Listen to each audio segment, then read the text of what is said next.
757 பக்கத்தில் இருக்குது. என் கருவை உம்முடைய கண்கள் கண்டது, என் அவயவங்களில் ஒன்றாகிலும் இல்லாத போதே அவைகள் அனைத்தும் அவைகள் உருவேற்படும் நாட்களும் உம்முடைய புஸ்தகத்தில் எழுதியிருந்தது. அப்போது நம்முடைய கருவை அவருடைய கண்கள் கண்டது. நம்முடைய உடம்பில் ஒரு உறுப்புகளும் ஏற்படாத முன்பே கர்த்தர் இந்த நாளில் இவனுக்கு கை உண்டாகணும், இவனுக்கு இருதயம் உண்டாகணும், இவனுக்கு கண்கள் உண்டாகணும்னு சொல்லி ஒரு அனாதி தீர்மானத்தின்படி அவர் டிசைன் பண்ணி அதை என்ன பண்ணிக்கிறாரு, அவருடைய புஸ்தகத்தில் அவர் என்ன பண்ணியிருக்கிறாரு, எழுதி வைத்திருக்கிறார். அப்போ உங்களை உருவாகிறதுக்கு முன்பே கருவில் உங்களை கண்ட தேவன் உங்களை குறித்து ஒரு நோக்கம் இல்லாமல் உங்களை உங்கள் தாயின் கருவில் உங்களை அவர் உருவாக்கவே இல்லை. தம்பிக்கு ஃபேன் ஆஃப். தாயின் கருவியில் உருவாக்குறதுக்கு முன்னமே அவர் ஒரு நோக்கத்தோடு தான் நம்மை தேவன் தெரிந்து கொண்டிருக்கிறார். எத்தனை பேர் இதை ஏற்றுக்கொள்கிறீங்க? ஹல்லேலூயா. கர்த்தர் நம்ம ஒவ்வொருவரையும் குறித்து ஒரு நோக்கம் இல்லாமல் நம்முடைய சரீரத்தில் ஒரு அவயவத்தை அவர் உருவாக்கவே இல்லை. உங்களுடைய நாவை உருவாக்கும் பொழுது அவர் என்ன சொல்லியிருப்பார், என் துதியை சொல்லி வருவான். நம்முடைய கால்களை உருவாக்கும் பொழுது இவன் என்னுடைய சித்தத்தின்படி எனக்கு விருப்பமான இடத்துக்கு இவன் நடந்து போவான். நம்முடைய கைகளை உருவாக்கும் பொழுது இவன் எனக்காக எழும்பி கிரியை செய்வான் அப்படின்னு சொல்லி நம்மளை குறித்து ஒரு நோக்கம் இல்லாமல் அவர் நம்மை உருவாக்கவே இல்லை. அப்போது இந்த நாட்களிலே தேவன் உருவாக்கினதான அந்த திட்டமும் தீர்மானமும் நம்முடைய வாழ்க்கையிலே நிறைவேறாமல் இருப்பதற்கு காரணம் நாம் நம்மை யார் என்று தெரியாமல் இருக்கிறோம். நாம் விசேஷித்தமானவர்கள். கர்த்தர் நம்மை உருவாக்கும் முன்னமே நம்மை ஒரு நோக்கத்தோடு தான் உருவாக்கினார் இல்லைங்களா? ஆதியாகமம் 1ஆம் அதிகாரத்தில் நம்ம வாசிக்கிறோம். ஆதியாகமம் 1ஆம் அதிகாரம் 26 28 வசனங்களை வாசிக்கும் பொழுது கர்த்தர் நமக்கு கொடுத்துருக்கிறதான எல்லா காரியங்களையும் நம்மால் அறிய முடிகிறது.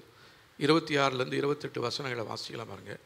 பின்பு தேவன் நமது சாயலாகவும் நமது ரூபத்தின்படியையும் மனுஷனை உண்டாக்குவோமாக, அவர்கள் சமுத்திரத்தின் மச்சங்களையும் ஆகாயத்து பறவைகளையும் மிருக ஜீவன்களையும் பூமி அனைத்தையும் பூமியின் மேல் ஊறும் சகல பிராணிகளையும் ஆள கடவர்கள் என்றார். தேவன் தம்முடைய சாயலாக மனுஷனை சிருஷ்டித்தார், அவனை தேவ சாயலாகவே சிருஷ்டித்தார், ஆணும் பெண்ணுமாக அவர்களை சிருஷ்டித்தார். பின்பு தேவன் அவர்களை நோக்கி, நீங்கள் பழுகி பெருகி பூமியை நிரப்பி அதை கீழ்ப்படுத்தி சமுத்திரத்தையும் மச்சங்களையும் ஆகாயத்து பறவைகளையும் பூமியின் மேல் நடமாடுகிற சகல ஜீவ ஜந்துக்களையும் ஆண்டு கொள்ளுங்கள் என்று சொல்லி தேவன் அவர்களை ஆசீர்வதித்தார். அப்போ கர்த்தர் நம்மை உண்டாக்கினதற்கு ஒரு நோக்கம் இருக்குது. என்ன செய்யணுமா? நம்ம பூமியை ஆளுகை செய்ய வேண்டும். ஆனால் இன்றைக்கி நாம் ஆளுகை செய்கிறது பதிலாக மற்ற எல்லா காரியங்களும் நம்மை ஆளுகை செய்து கொண்டிருக்கிறது. நம்முடைய குடும்பத்தில் துன்பங்கள் நம்மை ஆண்டு கொண்டிருக்கிறது. சந்தோஷம் இல்லை, சமாதானம் இல்லை, கலவரம் தான் நிறைய குடும்பங்களில் ஆளுகை செய்கிறது. ஒரு சில குடும்பங்களுக்குள்ளே அந்த குடும்ப தலைவர் வீட்டுக்கு வரவே மாட்டார். காரணம் என்ன தெரியுங்களா? வீட்டுக்குள்ளே போனாவே ஒரே சண்டையாக இருக்குது. கணவனுக்கு மனைவிக்கு சண்டை, பிள்ளைகள் இடையில சண்டை. அப்போ இந்த சண்டையெல்லாம் அவங்க மறக்கணும்னு சொல்கிறதுக்காக அவர் என்ன பண்ணுவார், கொஞ்சம் குடிச்சிட்டு இன்னும் கொஞ்சம் காலதாமதமாக ஒரு 11 12 மணிக்கு போகலாம், எல்லாம் தூங்கின பின்னாடி போகலாம் அப்படின்ட்டு போயிட்டு தூங்கி எழுதுறதுக்கு முன்னாடி இவர் வேகமாக எழுந்து இவர் வெளியே போயிடுறாரு. ஏன்? குடும்பத்தில் ஆளுகை செய்யக்கூடியதான சமாதானம் இல்லாத ஒரு சூழ்நிலையை கர்த்தர் அதற்காக நம்ம ஏற்படுத்தலைங்க. ஆளுகை செய்யணும். நம்முடைய குடும்பத்தின் மேலே நீங்கள் ஆளுகை செய்யணும். ஒருவேளை உங்களுடைய குடும்பத்தில் பிரச்சனைகள் இருக்குமானால் அந்த பிரச்சனைகளுக்கெல்லாம் காரணம் ஆளுகை செய்ய வேண்டிய இடத்துல நாம் அடிமைகளாக இருக்கிறோம், சிறையிருப்பில் இருக்கிறோம். சிறையிருப்பில் நம்மை பிசாசு என்ன பண்ணியிருக்கிறான்? சிறையிருப்பில் கட்டி வைத்திருக்கிறான். அதனால் நம்முடைய இஷ்டத்திற்கு நம்மளால் எதுவுமே செய்ய முடியல, சொல்ல முடியல. சிறையிருப்புக்குள்ளே இருக்கிறோம் என்பதை நாம் ஒத்துக்கொள்ள வேண்டும். அதற்காக தேவன் நம்மை உருவாக்கலை. நம்மளை உருவாக்கினதற்கு தேவன் ஒரு நோக்கத்தோடு உருவாக்கியிருக்கிறார், ஒரு திட்டத்தோடு உருவாக்கியிருக்கிறார். பிரத்யேகமாக நமக்கென்று ஒரு குடும்பத்தை அவர் கொடுத்திருக்கிறார். அவர் டிசைன் பண்ணதுபடி தான் நம்முடைய குடும்பம் நம்முடைய வாழ்க்கையில் இருக்கிறது ஒழிய நாம் நினைக்கலாம் என் இஷ்டத்துக்கு நான் கல்யாணம் பண்ணிக்கிட்டேன், எங்கள் அம்மா அப்பா பார்த்து கல்யாணம் பண்ணாங்க அப்படிலாம் நினைக்கிறோம். இல்லை, தேவன் அவருடைய சித்தத்தின்படி உங்களை தெரிந்து கொண்டு உங்களுக்கு ஏற்ற துணையாக உங்களுடைய கணவனையோ உங்களுடைய மனைவியையோ உங்களுக்கு பிள்ளைகளாக ஆசீர்வாதங்களாக உங்களுடைய பிள்ளைகளையும் கர்த்தர் கொடுத்துருக்கிறார். ஆனால் இன்றைக்கி நிறைய பேருடைய வாழ்க்கையில் மனைவியை குறித்து ஒரு கசப்பு, கணவனை குறித்து ஒரு வெறுப்பு, பிள்ளைகளை குறித்து ஒரு எரிச்சல். இதெல்லாமே தேவன் நியமித்ததான குடும்பம் கிடையாது. இது பிசாசினாலே உண்டாக்கப்பட்டதான குடும்பம் தான் இந்த நிலைமையில் இருக்கணும். இப்போ நம்ம விசுவாசிகளாக இருந்தாலும் தேவனை ஆராதித்து கொண்டிருந்தாலும் நம்முடைய குடும்பத்தின் நிலவரம் எவ்விதமாக இருக்கிறது? அதை சற்று யோசித்து பார்ப்போம். நம்ம குடும்பத்தை பார்க்கறதில்ல, மற்ற குடும்பத்தை பார்த்துட்டு இருக்கிறோம். பக்கத்து வீட்டில் இருக்கிறவங்க அவங்க குடும்பம் எப்படி இருக்குது, எங்கள் சித்தப்பா பிள்ளை எப்படி இருக்குது, பெரியப்பா வீட்டு பிள்ளைக்கு எப்படி, ஏன் கல்யாணம் ஆகலை, இதை தான் நம்ம யோசித்துக்கிட்டே இருக்கிறோமோ ஒழிய நமக்குள்ள, நம்முடைய வாழ்க்கைக்குள்ளே, நம்முடைய தொழிலுக்குள்ளே காணப்படுகிறதான பிரச்சனைகளை நம்மால் உணர முடியாதபடிக்கு பிசாசு நம்மை ஒரு இருட்டாட்டத்திற்குள்ளாக வைத்திருக்கிறார். அதை உணர்ந்துக்கிட்டால் நம்ம வெளியே வந்துடுவோமே, சிக்கல் இல்லாத ஒரு வாழ்க்கைக்குள்ளே வந்துடுவோமே, தேவனுடைய திட்டத்தின்படி நம்முடைய குடும்பத்தை நடத்தி செல்வோமே. இதை உணர முடியாதபடிக்கு இன்றைக்கு நம்முடைய கண்கள் அடைக்கப்பட்டிருக்கிறது. கண்கள் திறக்கப்பட வேண்டும். அப்போ தான் தேவன் நமக்கு கொடுத்துருக்கிற சந்தோஷத்தையும் சமாதானத்தையும் நம்மளால் அடைய முடியும். நிறைய பேருடைய குடும்பத்தை கர்த்தர் பரலோகமாக தான் உண்டாக்கியிருக்கிறாரு. ஆனால் நிறைய பேருடைய குடும்பம் இன்றைக்கி எப்படி இருக்குதுன்னா ஒரு நரகத்தை போல் இருக்கிறது. ஏற்கனவே நரகத்தை போல் இருந்ததால் நம்முடைய குடும்பத்தை பரலோகமாக மாற்றணுன்றதுக்காக தான் நாம் அவரை தெரிந்து கொள்ளாத நிலையில் அவர் நம்மை தெரிந்து கொண்டதற்கு காரணம், இவன் குடும்பத்தை நான் ஒரு பரலோகமாக மாற்றணும். பரலோகன்றது அங்கே போய் அனுபவிக்கிறதுக்கு மாத்திரமல்ல, இந்த பூமியிலேயே பரலோகத்துக்குரியதான அத்தனை ஆசீர்வாதங்களையும் சந்தோஷத்தையும் நாம் நம்முடைய குடும்பத்தாரோடு சேர்ந்து இணைந்து நாம் அனுபவிக்க வேண்டியது இந்த நாட்களில் தேவையான ஒன்றாக இருக்கிறது. இது இல்லாதபடிக்கு காணப்படுகிற குடும்பத்தின் நிலைமையை கர்த்தர் மாற்றும்படியாக நம்ம ஒப்பு கொடுத்து ஜெபிக்கணும். சங்கீதம் 33ஆம் அதிகாரத்தில் 11ஆம் வசனமும் 12ஆம் வசனத்தையும் நம்ம இணைந்து வாசிக்க போகிறோம். சங்கீதம் 33ஆம் அதிகாரம்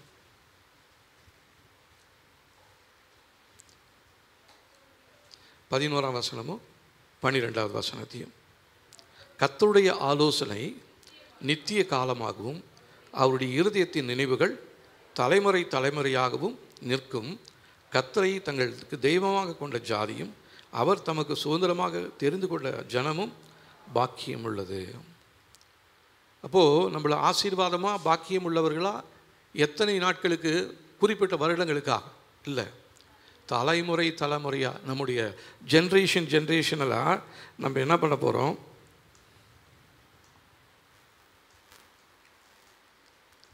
நம்ம கர்த்தருக்கு பிரியமான பிள்ளைகளாக இருக்க வேண்டும், கர்த்தருக்கு பிரியமான ஒரு குடும்பமாக மாற வேண்டும். ஆனால் இன்றைக்கி இந்த சந்தோஷம் இல்லாதபடிக்கு பிசாசானவன் நம்முடைய வாழ்க்கையை அழித்து கொண்டிருக்கிறான். தேவனுடைய நோக்கம் நம்முடைய வாழ்க்கையில் நிறைவேற வேண்டும். இன்னொரு வசனத்தை வாசிக்கலாம். இந்த நாட்டில் அதிகமான வசனங்களை தான் நான் உங்களுக்கு சொல்ல போகிறேன். ஏசாயா 46ஆம் அதிகாரம்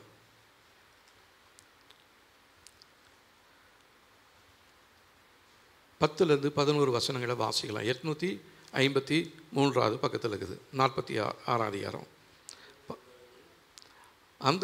அந்தத்தில் உள்ளவைகளை ஆதி முதற்கொண்டு இன்னும் செய்யப்படாதவைகளை பூர்வ காலம் முதற்கொண்டும் அறிவிக்கிறேன். என் ஆலோசனை நிலைநிற்கும், எனக்கு சித்தமானவைகளெல்லாம் செய்வேன் என்று சொல்லி உராஞ்சுகிற ஒரு பட்சியை கிழக்கிலிருந்தும் ஒரு ஆலோசனையை நிறைவேற்றும் மனுஷனை தூர தேசத்திலிருந்து வரவழைக்கிறவராயிருக்கிறேன். அதை சொன்னேன், அதை நிறைவேற்றுவேன், அதை திட்டம் பண்ணினேன், அதை செய்து முடிப்பேன் என்று சொல்லி கர்த்தர் சொல்கிறார். அப்போ நம்முடைய குடும்பத்துக்காக பிரத்யேகமாக ஒரு திட்டத்தை கர்த்தர் வைத்திருக்கிறார். நம்முடைய வாழ்க்கைக்கென்று ஒரு விசேஷமான ஒரு ஆசீர்வாதத்தை கர்த்தர் வைத்திருக்கிறார். நாம் செய்கிற தொழிலில் தேவன் தம்முடைய சித்தத்தை நிறைவேற்றும்படியாக ஒரு திட்டத்தை வைத்திருக்கிறார். ஆனால் அந்த திட்டம் இந்த நாட்களில் நம்முடைய வாழ்க்கையில், குடும்பத்தில், நம்முடைய பிள்ளைகளுடைய வாழ்க்கையில், சந்ததியில் நிறைவேறாமல் போகிறது. கர்த்தர் சொல்கிறார் நிறைவேற்றுவேனாலும் நிறைய பேருக்கு என்ன வேண்டிய சந்தேகமாக இருக்குது. ஒரு வேளை அதை மறந்துட்டாருன்னா, வேறு யாராவது வந்து ஏதாவது பண்ணிட்டாங்கன்னா அப்படின்னு ஒரு பயம் நம்முடைய வாழ்க்கைக்குள்ளே வந்துகிட்டே இருக்குது. காரணம் என்ன தெரியுங்களா? நீங்கள் யாருன்றதே தெரியல உங்களுக்கு. நீங்கள் ஆராதிக்கிறதான தேவன் யார் என்பதை நீங்கள் மறந்து போயிடுறீங்க. அவரால் முடியாதுன்னு சொல்லி எதுவுமே இல்லை. அவர் ஒரு வார்த்தை சொன்னால் போதும், எல்லாத்தையும் நடத்த அவர் போதுமான அவருடைய வார்த்தையில் வல்லமை இருக்கிறது. இந்த முழு உலகத்தையும் அண்ட சராசரங்களையும் தேவன் உருவாக்கினதற்கு அவர் பயன்படுத்தினதான முக்கியமான ஒரு காரியம் அவருடைய வார்த்தை. மனுஷனை உண்டாக்குறதுக்காக தான் மண்ணை குழப்பி ஒரு டிசைன் பண்ணி அவன் மூக்கில் ஜீவ சுவாசத்தை ஊதி அவனை ஏற்படுத்தினார் ஒழிய மற்றபடி ஆண்டவர் எதற்குமே கீழே போய் கை வைக்கவே இல்லை. அப்போ இன்றைக்கி பார்க்கறதான வான மண்டலங்கள் இருக்கிற நட்சத்திரங்கள், சூரியன், சந்திரன், பூமியில் பார்க்கறதான எல்லாம் நீரூற்றுகள், ஆறுகள், இது எல்லாத்தையுமே கர்த்தர் எப்படி உருவாக்கினார்? தம்முடைய வார்த்தையினாலே. அப்போ அவருடைய வார்த்தையை தானே நீங்கள் நம்புறீங்க. அவருடைய வார்த்தை தானே உங்களுடைய ஆறுதலாக இருக்கணும். அவருடைய வார்த்தை தானே உங்களை நடத்துகிறதா இருக்கணும். ஆனால் இன்றைக்கி உங்களை யார் நடத்திக்கிட்டு இருக்கிறது? யார் வார்த்தையின்படி நீங்கள் நடந்து கொண்டு இருக்கிறீர்கள்? தேவனுடைய வார்த்தையை கேட்குறீங்களா? அல்லது பிசாசு சொல்கிற வார்த்தையை, மனுஷன் சொல்கிற வார்த்தையை, மற்றவங்க சொல்கிற வார்த்தையை கேட்டுட்டு நீங்கள் நடக்கிறீங்களா? உங்களுடைய குடும்பத்தில் நடக்கிற காரியங்களுக்கெல்லாம் தேவன் சொன்னதாக இருக்குதா? அல்லது மனுஷங்கிட்ட போய் ஆலோசனை கேட்டு, இல்லை உங்கள் உறவுக்காரங்க சொன்னதின்படி, உங்களுடைய பிள்ளைகள் சொல்கிறதுபடி, உங்களுடைய பெற்றோர்கள் சொல்கிறபடி நீங்கள் உங்களுடைய வாழ்க்கையை நடத்தி கொண்டு இருக்கிறீர்களா? நான் சொல்கிறது உங்களுக்கு புரியுதா? உங்களுடைய குடும்பத்தை யார் உருவாக்குறது? உங்களுடைய குடும்பத்தை உருவாக்கி உங்களுக்கு குடும்பத்தை தந்தது யார்? தேவன். அவர் தந்திருந்தாருன்னா உங்களுடைய குடும்பம் நல்லா இருக்கணுமா இல்லையா? உங்களுடைய பிள்ளைகளுடைய வாழ்க்கை ஆசீர்வாதமாக இருக்கணுமா இல்லையா? உங்களுடைய குடும்பத்தில் சந்தோஷமும் சமாதானமும் பெருகி இருக்கணுமா இல்லையா? ஆனால் இன்றைக்கி நம்ம பெரிய போராட்டத்துக்கு மத்தியில் தான் இருக்கிறோம். ஏன்னா ஒரு இருண்ட காலத்திற்குள்ளாக இந்த உலகம் போய் கொண்டிருக்கிறது. அதற்கு மத்தியில் கர்த்தர் விசேஷமாக நம்மை தெரிந்து கொண்டிருக்கிறார். முழு எகிப்தும் இருளில் இருந்தாலும் அந்த குறிப்பிட்டதான இடம் அது வெளிச்சமாக இருந்தது. ஏன்? அந்த இடத்துல யார் இருந்தா? தேவன் விரும்பினதான அந்த இஸ்ரவேல் புத்திரர் அந்த இடத்துல இருந்தாங்க. ஆனால் அந்த இடத்துல வெளிச்சம் இருந்துச்சு. மற்ற முழு உலகம், முழு எகிப்துமே என்னத்தான் இருந்துச்சு? இருளாக இருந்தது. 3 நாள் கார் இருளாக இருந்ததா.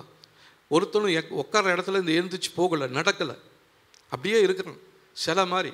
ஆனால் இங்கே பார்த்தீங்கன்னா இவங்க நல்லா சந்தோஷமாக நடந்து தெரிஞ்சுக்கிட்டு இருக்கிறாங்க. இப்போ இந்த காரியம் எப்படி நடந்துச்சு? இது ஏதோ ஒரு கதை நினைக்கிறீங்களா? இது உண்மையாக நடந்தது. அதே காரியத்தை கர்த்தர் உங்கள் வாழ்க்கையில் செய்ய அவர் போதுமானவராக இருக்கிறார். இருண்டு போயிருக்கிற உங்களுடைய வாழ்க்கையை வெளிச்சமாக மாற்ற தேவன் போதுமானவராக இருக்கிறார். ஹல்லேலூயா. நீங்கள் இது விசுவாசிச்சிங்கன்னா இது உங்கள் வாழ்க்கையில் நடக்கும். இல்லைன்னா இன்னும் எத்தனை வருஷத்துக்கு நீங்கள் உக்காந்துக்கிட்டே இருந்தாலும் உங்களுடைய வாழ்க்கையில் இருள் சூழ்ந்து கொண்டே தான் இருக்கும், வெளிச்சமே வராது. இப்போ நீங்கள் என்ன பண்ண போகிறீங்க? இருளை பார்த்து இருள்னு சொல்ல போகிறீங்களா? இல்லை வெளிச்சமாகிய தேவனை எனக்குள்ளே வந்து நீங்கள் உதிக்கும்படியாக எனக்கு வெளிச்சத்தை கொடுங்கன்னு சொல்லி நம்ம கேட்க போகிறோமா? ஹல்லேலூயா. நீங்கள் உணர்ந்து கொள்ள வேண்டும் இந்த வேளையில். உங்கள் குடும்பத்தில் ஏன் இப்படி குழப்பம் இருக்குது? ஏன் இப்படி கஷ்டம் இருக்குது? ஏன் பிள்ளைகளுடைய வாழ்க்கையில் இப்படி போராட்டம் இருக்குது? மற்ற தேவனை அறியாத குடும்பங்கள் எல்லாம் பிள்ளைகள் நல்லா இருக்கிறாங்க, சந்தோஷமாக இருக்கிறாங்களே. ஆனால் தேவனை அறிந்ததான ஏன் குடும்பத்துக்குள்ள ஏன் விதமாக இருக்கிறது? இத்தனைக்கும் குடும்பமாக தேவனை ஆராதிக்கிறவர்கள், தேவனை ஏற்றுக்கொண்டவர்கள், குடும்பமாய் ஞானஸ்நானம் எடுத்தவர்கள், குடும்பமாய் திருவிருந்தில் பங்கு கொள்கிறவர்கள், உங்களுடைய குடும்பத்தில் இப்படி இருக்குது. தேவனை அறியாதவங்களுடைய குடும்பத்தில் நல்லா இருக்குதே. அது என்னைக்காவது யோசித்து இருக்கிறோமா? அந்த யோசனையே நமக்கு வரதே இல்லை. நான் ரட்சிக்கப்பட்டிருக்கிறேன், நான் பிரித்தெடுக்கப்பட்டவன், நான் புறஜாதி அல்ல, நான் பரிசுத்த ஜாதி, இதெல்லாத்தையும் நம்ம சொல்லிக்கிட்டே இருந்தாலும் நம்முடைய வாழ்க்கையில் சில காரியங்கள் நிறைவேறாதபடிக்கு தடைப்பட்டு இருப்பதற்கு காரணம் யார்?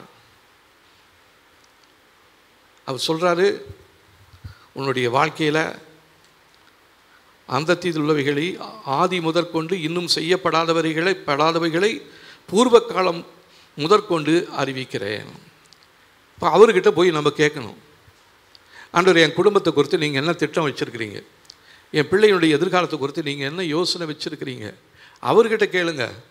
அவர் தான் ஆதியும் அந்தமுமானவர், ஆல்ஃபாவும் ஒமேகாவுமானவர். இவ்வளோ பெரிய விசேஷத்தை தானே இந்த நாமத்தோடைய அந்த தெய்வத்தை ஆராதித்து கொண்டு நம்ம போய் யாருக்கிட்ட போய் கேட்டுகிட்டு இருக்கிறோம்? மனுஷங்கிட்ட போய் ஆலோசனை கேட்குறோம், மற்றவங்ககிட்ட போய் நம்ம கேட்டுக்கிட்டே இருக்கிறோம். ஆனால் தேவன் இடத்துல ஒரு நாளும் கேட்குறதே இல்லை. ஏன்னா தேவன் யாருன்றதையும் மறந்துட்டோம், நாம் யாருன்றதையும் மறந்து போயிட்டோம். அதை இந்த நாளில் ஞாபகப்படுத்தும்படியாக ஆண்டவர் நம்மோடு இடைப்பட்டு கொண்டிருக்கிறார். அவர் நம்மை உருவாக்கினதற்கு ஒரு நோக்கம் இருக்கிறது. உங்களுடைய குடும்பத்தை கொடுத்ததற்கு ஒரு நோக்கம் ஒன்று இருக்கிறது. உங்களுடைய பிள்ளைகளை கொடுத்ததற்கு ஒரு நோக்கம் இருக்கிறது. உங்களை ஏற்படுத்தினதற்கு கர்த்தர் ஒரு விசேஷித்ததான நோக்கம் உடையவராக இருக்கிறார். இவளை எனக்கென்று ஏற்படுத்தினேன், இவர்கள் என் துதியை சொல்லி வருவார்கள். ஆனால் தேவனை துதிக்கிற துதி நம்ம வாயில் இல்லை. அவரை அவமதிக்க முடியாத வார்த்தைகள் நம்முடைய வாழ்க்கையில் இருக்கிறது. அவிசுவாசமான வார்த்தைகள் நம்முடைய வாயில் இருக்கிறது, பயத்திற்குரிய வார்த்தைகள் நம்முடைய வாயில் இருக்கிறது. இங்கே வந்தால் துதிக்கிறோம், வீட்டில் போனால் நம்ம என்ன பண்ணிகிட்டே இருக்கிறோம், நம்முடைய இஷ்டத்துக்கு நம்ம செயல்பட்டுக்கிட்டே இருக்கிறோம். நம்முடைய வாழ்க்கையில் ஒரு பிரச்சனை வந்தவுடனே பிரச்சனைகளை நீக்குகிறவர் நமக்குள் இருக்கிறார் என்பதை மறந்து போயிடுறோம். படகுல சீஷர்களோடு இயேசுவும் தான் இருந்தார். இயேசு தான் சொன்னார், அந்த பக்கம் போகலாம் வாங்க, உங்களை கூட்டிகிட்டு போகிறாரு. ஆனால் கொஞ்சம் நேரத்தில் என்ன ஆயிடுது, கடல் இறைகிறது, காற்று வீசுது, படகு கவிழும் போல் இருக்கிறது. ஆனால் இயேசு அவர் என்ன பண்ணுறாரு, நல்ல நித்திரை செய்கிறார். ஏன்னா ராத்திரி முழுவதும் ஜெபம் பண்ணி இருக்கிறாரு, பகல் முழுசும் நடந்து ஊழியம் செய்கிறாரு.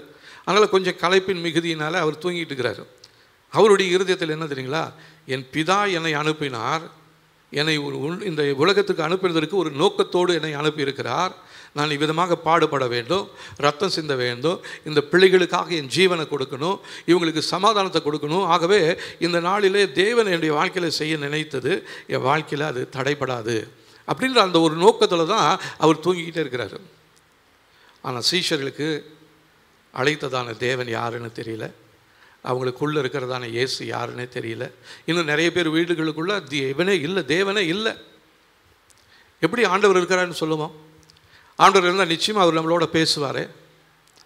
அப்போ இவங்க பயந்து நடுங்கி கொண்டு இருக்கும் பொழுது இவங்க என்ன பண்ணுறாங்க, போய் இயேசுவை எழுப்புறாங்க. நம்ம ஜெபம் பண்ணுற மாதிரி பிரச்சனை நேரத்தில் தான் நம்ம என்ன பண்ணுவோம், ஜெபம் பண்ணுவோம். மற்ற நேரத்தில் நம்ம மறந்துடுறோம்.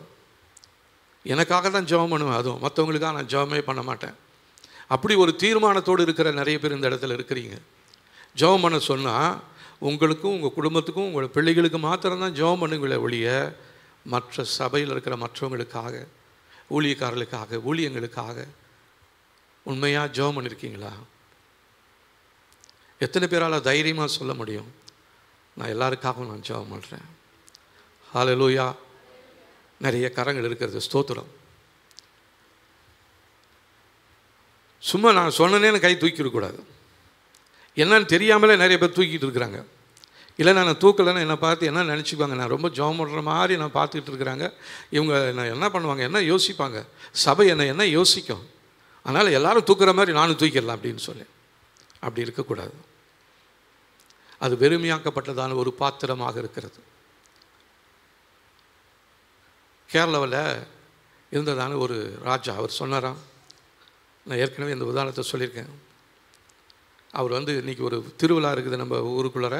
அதனால் எல்லோரும் அவங்க முடிஞ்ச கொஞ்சம் பால் கொண்டாந்து பெரிய பெரிய குடங்களாக வைத்திருக்கிறோம், அதில் ஊற்றிடுங்க, நம்ம எல்லோரும் சேர்ந்து என்ன பண்ணலாம், பால் பாயாசம் செய்யலாம் அப்படின்னு சொல்லிட்டார். அப்போது அதில் கொஞ்சம் பேர், இவ்வளோ பேர் பால் ஊற்றிக்கிட்டு இருக்கிறாங்க, நம்ம ஒரு சொம்பு தண்ணி ஊற்றினா தெரியவா போகுது இல்லை? அதனால் என்ன பண்ணலாம், தண்ணி கொண்டாந்து ஊற்றலான்னு சொல்லி எல்லாருமே தண்ணி கொண்டாந்து ஊற்றிட்டாங்க. திருவிழா நேரத்தில் ராஜா பால் பாயாசம் செய்யலான்னா என்ன இருக்குது, உள்ள தண்ணி தான் இருக்குது. அப்படி தான் இருக்கிறோம் நம்ம. அவங்க ஜெபம் பண்ணிக்குவாங்க, நான் ஏன் ஜெபம் பண்ணிக்கிட்டு, ஊழியக்காரங்க எதுக்கு இருக்கிறாங்க, ஜெபம் பண்ணுறதுக்கு தானே, அவங்க பண்ணிட்டுமே நான் எதுக்கு பண்ணிக்கிட்டு. கர்த்தர் உங்களை எதற்காக தெரிந்து கொண்டார். அப்போ உங்கள் குடும்பத்தில் ஒரு பிரச்சனை வந்தால் மாத்திரம் நீங்கள் ரொம்ப பாரத்தோட உபவாசத்தோடு ஜெபம் பண்ணுறீங்க.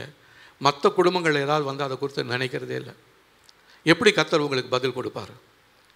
ஆனால் இந்த நாளில் நம்ம ஒரு தீர்மானம் எடுக்கணும். என் குடும்பத்தை உண்டாக்குனது ஒரு நோக்கத்தோடு எனக்கு குடும்பத்தை கொடுத்துருக்குறீங்க.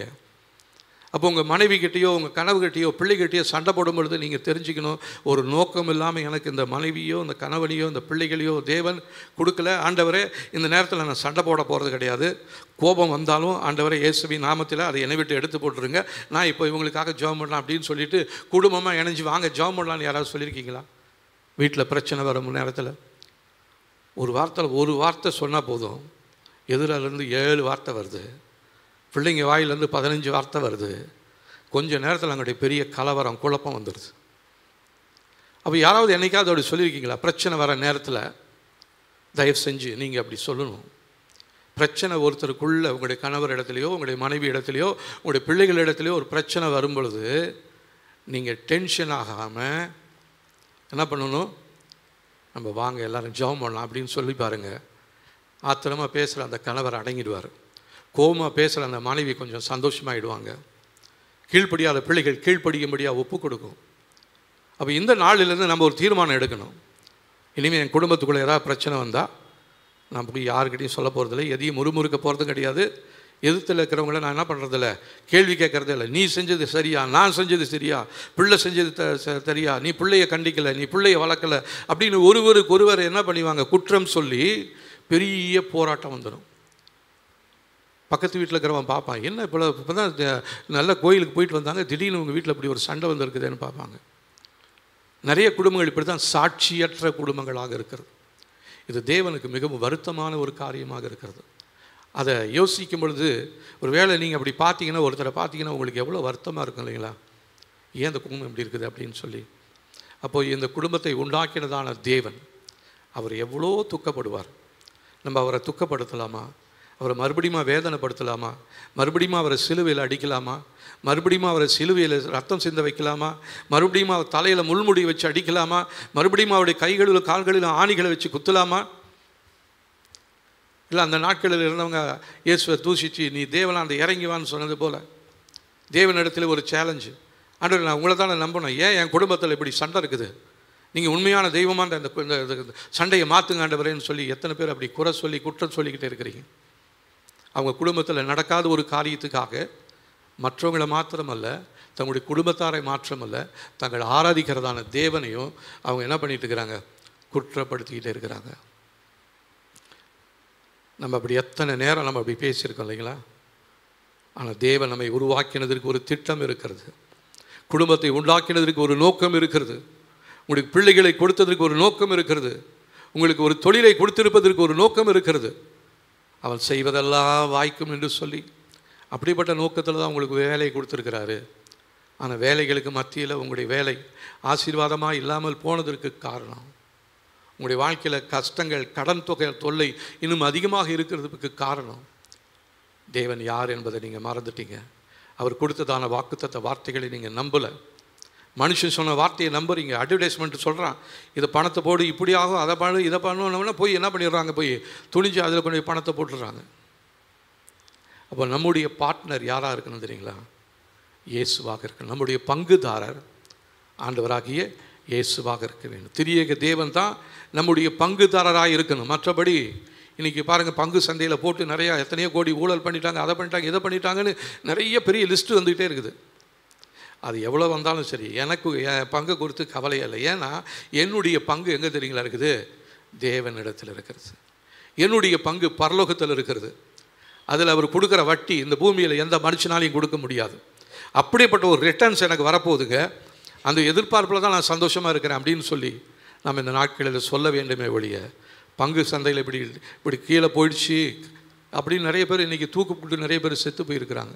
நிறைய பேர் பைத்தியம் பிடிச்சிட்டு அலையிறாங்க. ஆனால் கர்த்தர் இந்த காலை வேளையில் நம்முடைய பங்கை பெருகி செய்து கொண்டிருக்கிறார். நம்முடைய எல்லைகளில் சந்தோஷத்தையும் சமாதானத்தையும் பெருக செய்கிறார். அவங்களுக்கு சந்தோஷமாக இருந்த நாட்களில் அவங்களுக்கு இருந்ததான அந்த சந்தோஷத்தை பார்க்கலாம், அவங்களுடைய விளைச்சல் பெருகினதான காலங்களில் அவங்களுக்கு இருந்ததான சந்தோஷத்தை பார்க்கலாம், எனக்கு எந்த விளைச்சலுமே இல்லை, நான் எங்கேயுமே செய்யலை, ஆனால் என்னுடைய முதலீடு பரலோகத்தில் இருக்கிறது.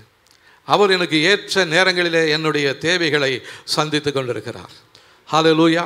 அதனால் ஒரே நேரத்தில் ஆசையோடு எனக்கு அதை வேணும் இதை வேணும் நம்ம சொல்ல வேண்டிய அவசியமே இல்லை.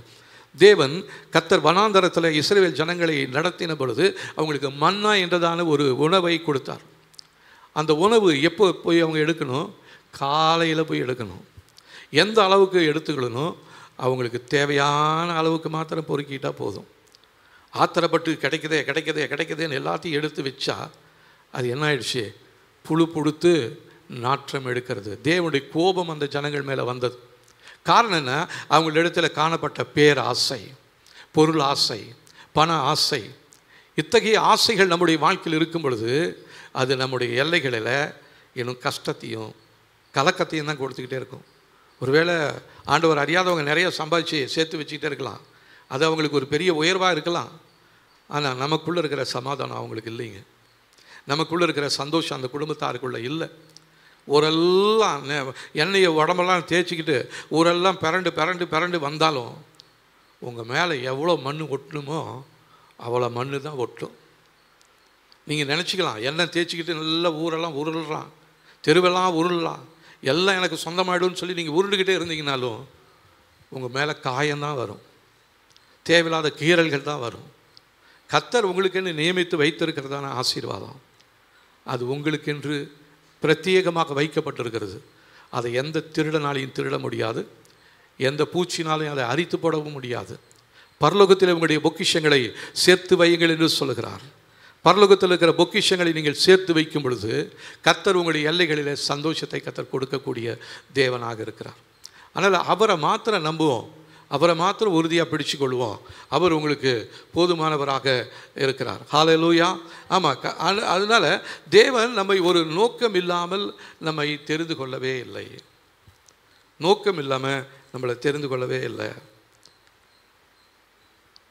ஆனால் நம்முடைய இருதயம் பொருளாசையினாலே நிரம்பி இருக்கிறது, பண ஆசையினாலே நிரம்பி இருக்கிறது, கோபத்தினாலே நிரம்பி இருக்கிறது, கசப்பினாலே நிரம்பி இருக்கிறது, மன்னிக்க முடியாத சுபாவத்தினாலே நம்முடைய இருதயம் நிரம்பி இருக்குமானால் நமக்கு வர வேண்டிய ஆசீர்வாதம் நிச்சயமாக நமக்கு வராது, வேற ஒருத்தருக்கு போயிடும்.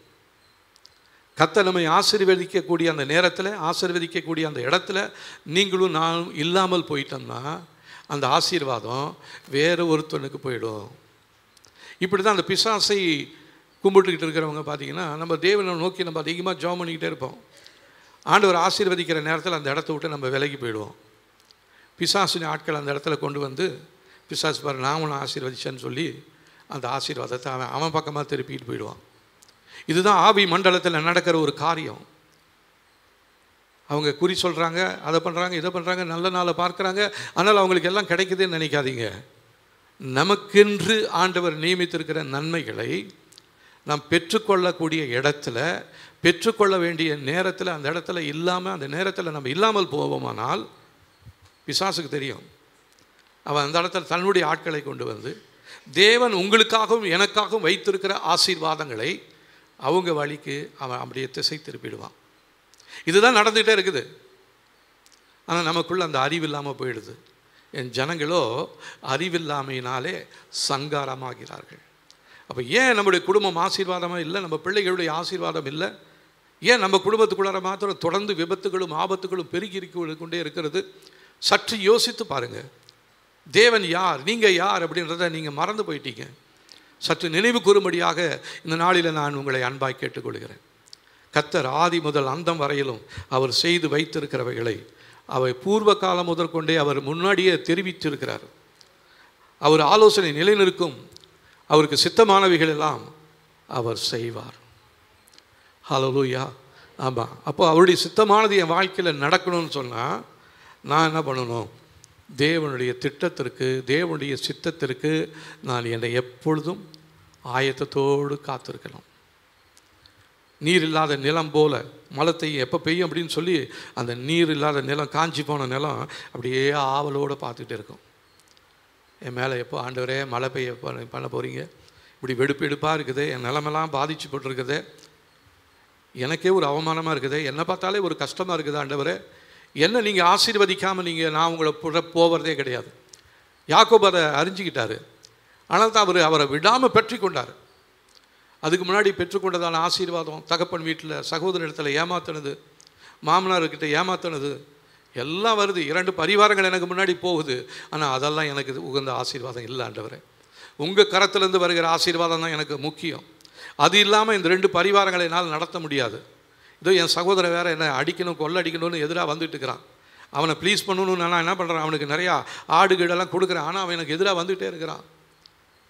இப்போ நான் ஒன்று தெரிஞ்சுக்கிட்டேன், நீங்கள் என்ன ஆசீர்வதிக்கலைன்னா நான் உங்களை விட போகிறதே இல்லைன்னு சொல்லி யாக்கோபு தேவனுடைய பாதத்தை, கால்களை இறுக பிடித்து கொண்டது போல நீங்களும் நானும் ஏசப்பாவுடைய கால்களை, பாதத்தை பிடித்து கொண்டு நான் யார் என்பதையும், தேவரே நீர் யார் என்பதையும் நான் அறிந்திருக்கிறேன் என்று சொல்லி, இவர் பவுல் சொல்கிறார் இல்லைங்களா, என்னை அழைத்தவரை நான் இன்னார் என்று அறிவேன். அந்த வார்த்தையை நம்மளால் சொல்ல முடியுமா? பவுல் அப்போஸ்தலன் சொல்கிறாரு, என் தேவன் யார் என்று சொல்லி எனக்கு தெரியும். அந்த வார்த்தையை உங்களால் சொல்ல முடியுமா? அழைத்தது யார் என்று உங்களால் சொல்ல முடியுமா? உங்களுடைய தேவன் யார் என்று உங்களால் சொல்ல முடியுமா? நினச்சி கூட பார்க்க முடியல. ஏன்னா அவரை நினைக்கிறதே இல்லை. அவர் நினச்சிக்கிட்டே இருந்தால் அவர் நமக்குள்ள அந்த வார்த்தைகளை கொடுப்பார். என்னை அழைத்தவர் இன்னார் என்று அறிவேன். அவருக்கு அந்த நம்பிக்கை இருந்துச்சு பவுலுக்கு. அதனால தான் கடைசி நிமிடம் வரையிலுமே அவருக்கு மரணம் சம்பவிக்கக்கூடிய நேரம், அவருடைய சரீரத்தில் பலவீனம். ஆனால் அந்த நேரத்திலையுமே அவர் சொல்கிறாரு, என்னை அழைத்தவரை நான் யார் என்று அறிவேன், இன்னார் என்று அறிவேன். அவர் ஒரு விக்கிரகம் அல்ல, அவர் பேலியாளின் தெய்வம் அல்ல, பாகால் அல்ல. என்னுடைய தேவன் ஜீவன் உள்ள தேவன், எனக்காக எல்லாவற்றையும் செய்து முடித்திருக்கிறவர். அவர் சொன்னதான வாக்கு தத்தங்கள் என்னுடைய வாழ்க்கையில் ஆம் என்றும் ஆமேன் என்றும் நடக்கப் போகிறது. என்னை மாத்திரமல்ல, என் பிள்ளைகளை குறித்து, என் சந்ததியை குறித்து, என் எதிர்காலத்தை குறித்து கர்த்தர் வைத்திருக்கிற திட்டங்கள், தீர்மானங்கள் என்னுடைய வாழ்க்கையில் அது நிறைவேறப் போகிறது என்று சொல்லி இந்த நாட்களில் நாம் தேவனுடைய சமூகத்தில் சந்தோஷமாக அவரை துதிக்க வேண்டியது மிகவும் அவசியமாக இருக்கிறது. அதுக்கு முன்னாடி கர்த்தர் யார் என்பதை நீங்கள் தெரிந்து கொள்ள வேண்டும். தேவன் ஒரு நோக்கம் இல்லாமல் உங்களை அழைக்கவே இல்லை. இன்னொரு வசனத்தை வாசிக்கலாம் பாருங்க. எபேசியர் 1 அதிகாரம் 9-12 வசனங்களை வாசிக்கலாம். எபேசியர் 3 அதிகாரம் 1 அதிகாரம் 9-12 வசனங்களை வாசிக்கலாமா? காலங்கள் நிறைவேறும்போது விளங்கும் நியமத்தின்படி பரலோகத்தில் இருக்கிறவைகளும் பூலோகத்தில் இருக்கிறதும் ஆகிய சகலமும் கிறிஸ்துவுக்குள்ளே கூட்டப்பட வேண்டும் என்று தமக்குள்ளே தீர்மானித்திருந்த தம்முடைய தயவுள்ள சித்தத்தின் இரகசியத்தை எங்களுக்கு அறிவித்தார். மேலும் கிறிஸ்துவின் மேல் முன்னே நம்பிக்கையாக இருந்ததான நாங்கள் அவருடைய மகிமைக்கு புகழ்ச்சியாக இருக்கும்படி தமது சித்தத்தின் ஆலோசனைக்கு தக்கதாக எல்லாவற்றையும் நடப்பிக்கிற அவருடைய தீர்மானத்தின்படியே நாங்கள் முன்குறிக்கப்பட்டு கிறிஸ்துவுக்குள் அவருடைய சுதந்திரமாகும்படி தெரிந்து கொள்ளப்பட்டிருக்கிறோம். பாருங்கள், பவுலுக்கு ஒரு நம்பிக்கை இருக்கிறது. என்னை முன்குறித்திருக்கிறார். நேற்று இல்லை, போன வருஷம் இல்லை, நான் பிறக்கிறதுக்கு முன்னாடியே கர்த்தர் என்னை முன்குறிச்சிட்டாரு. எனக்கு தேவையான எல்லாவற்றையும் அவர் சேர்த்து வைத்திருக்கிறார். ஆனால் நான் இல்லாத காரியத்தை குறித்து நான் கவலைப்பட போகிறதே கிடையாது. கிடைக்கலன்றதை நினச்சி நான் கவலைப்படுறதே இல்லை. நிச்சயமாகவே என் தேவன் என் தேவைகளை சந்திப்பார். யோபு அவர் இந்த நாட்களில் இல்லை, முன்னாடி நாட்களில் அவர் இயேசு கிறிஸ்துவை தெரியாது, இயேசுவின் ரத்தத்தை அறியல. ஆனால் அவர் என்ன சொல்ல தெரியுங்களா? என் தேவன் உயிரோடு இருக்கிறார், அவரை நான் யார் என்று சொல்லி எனக்கு தெரியும், அவர் என்னை ஆசீர்வதிப்பார் என்று சொல்லி யோபு சொன்னார்.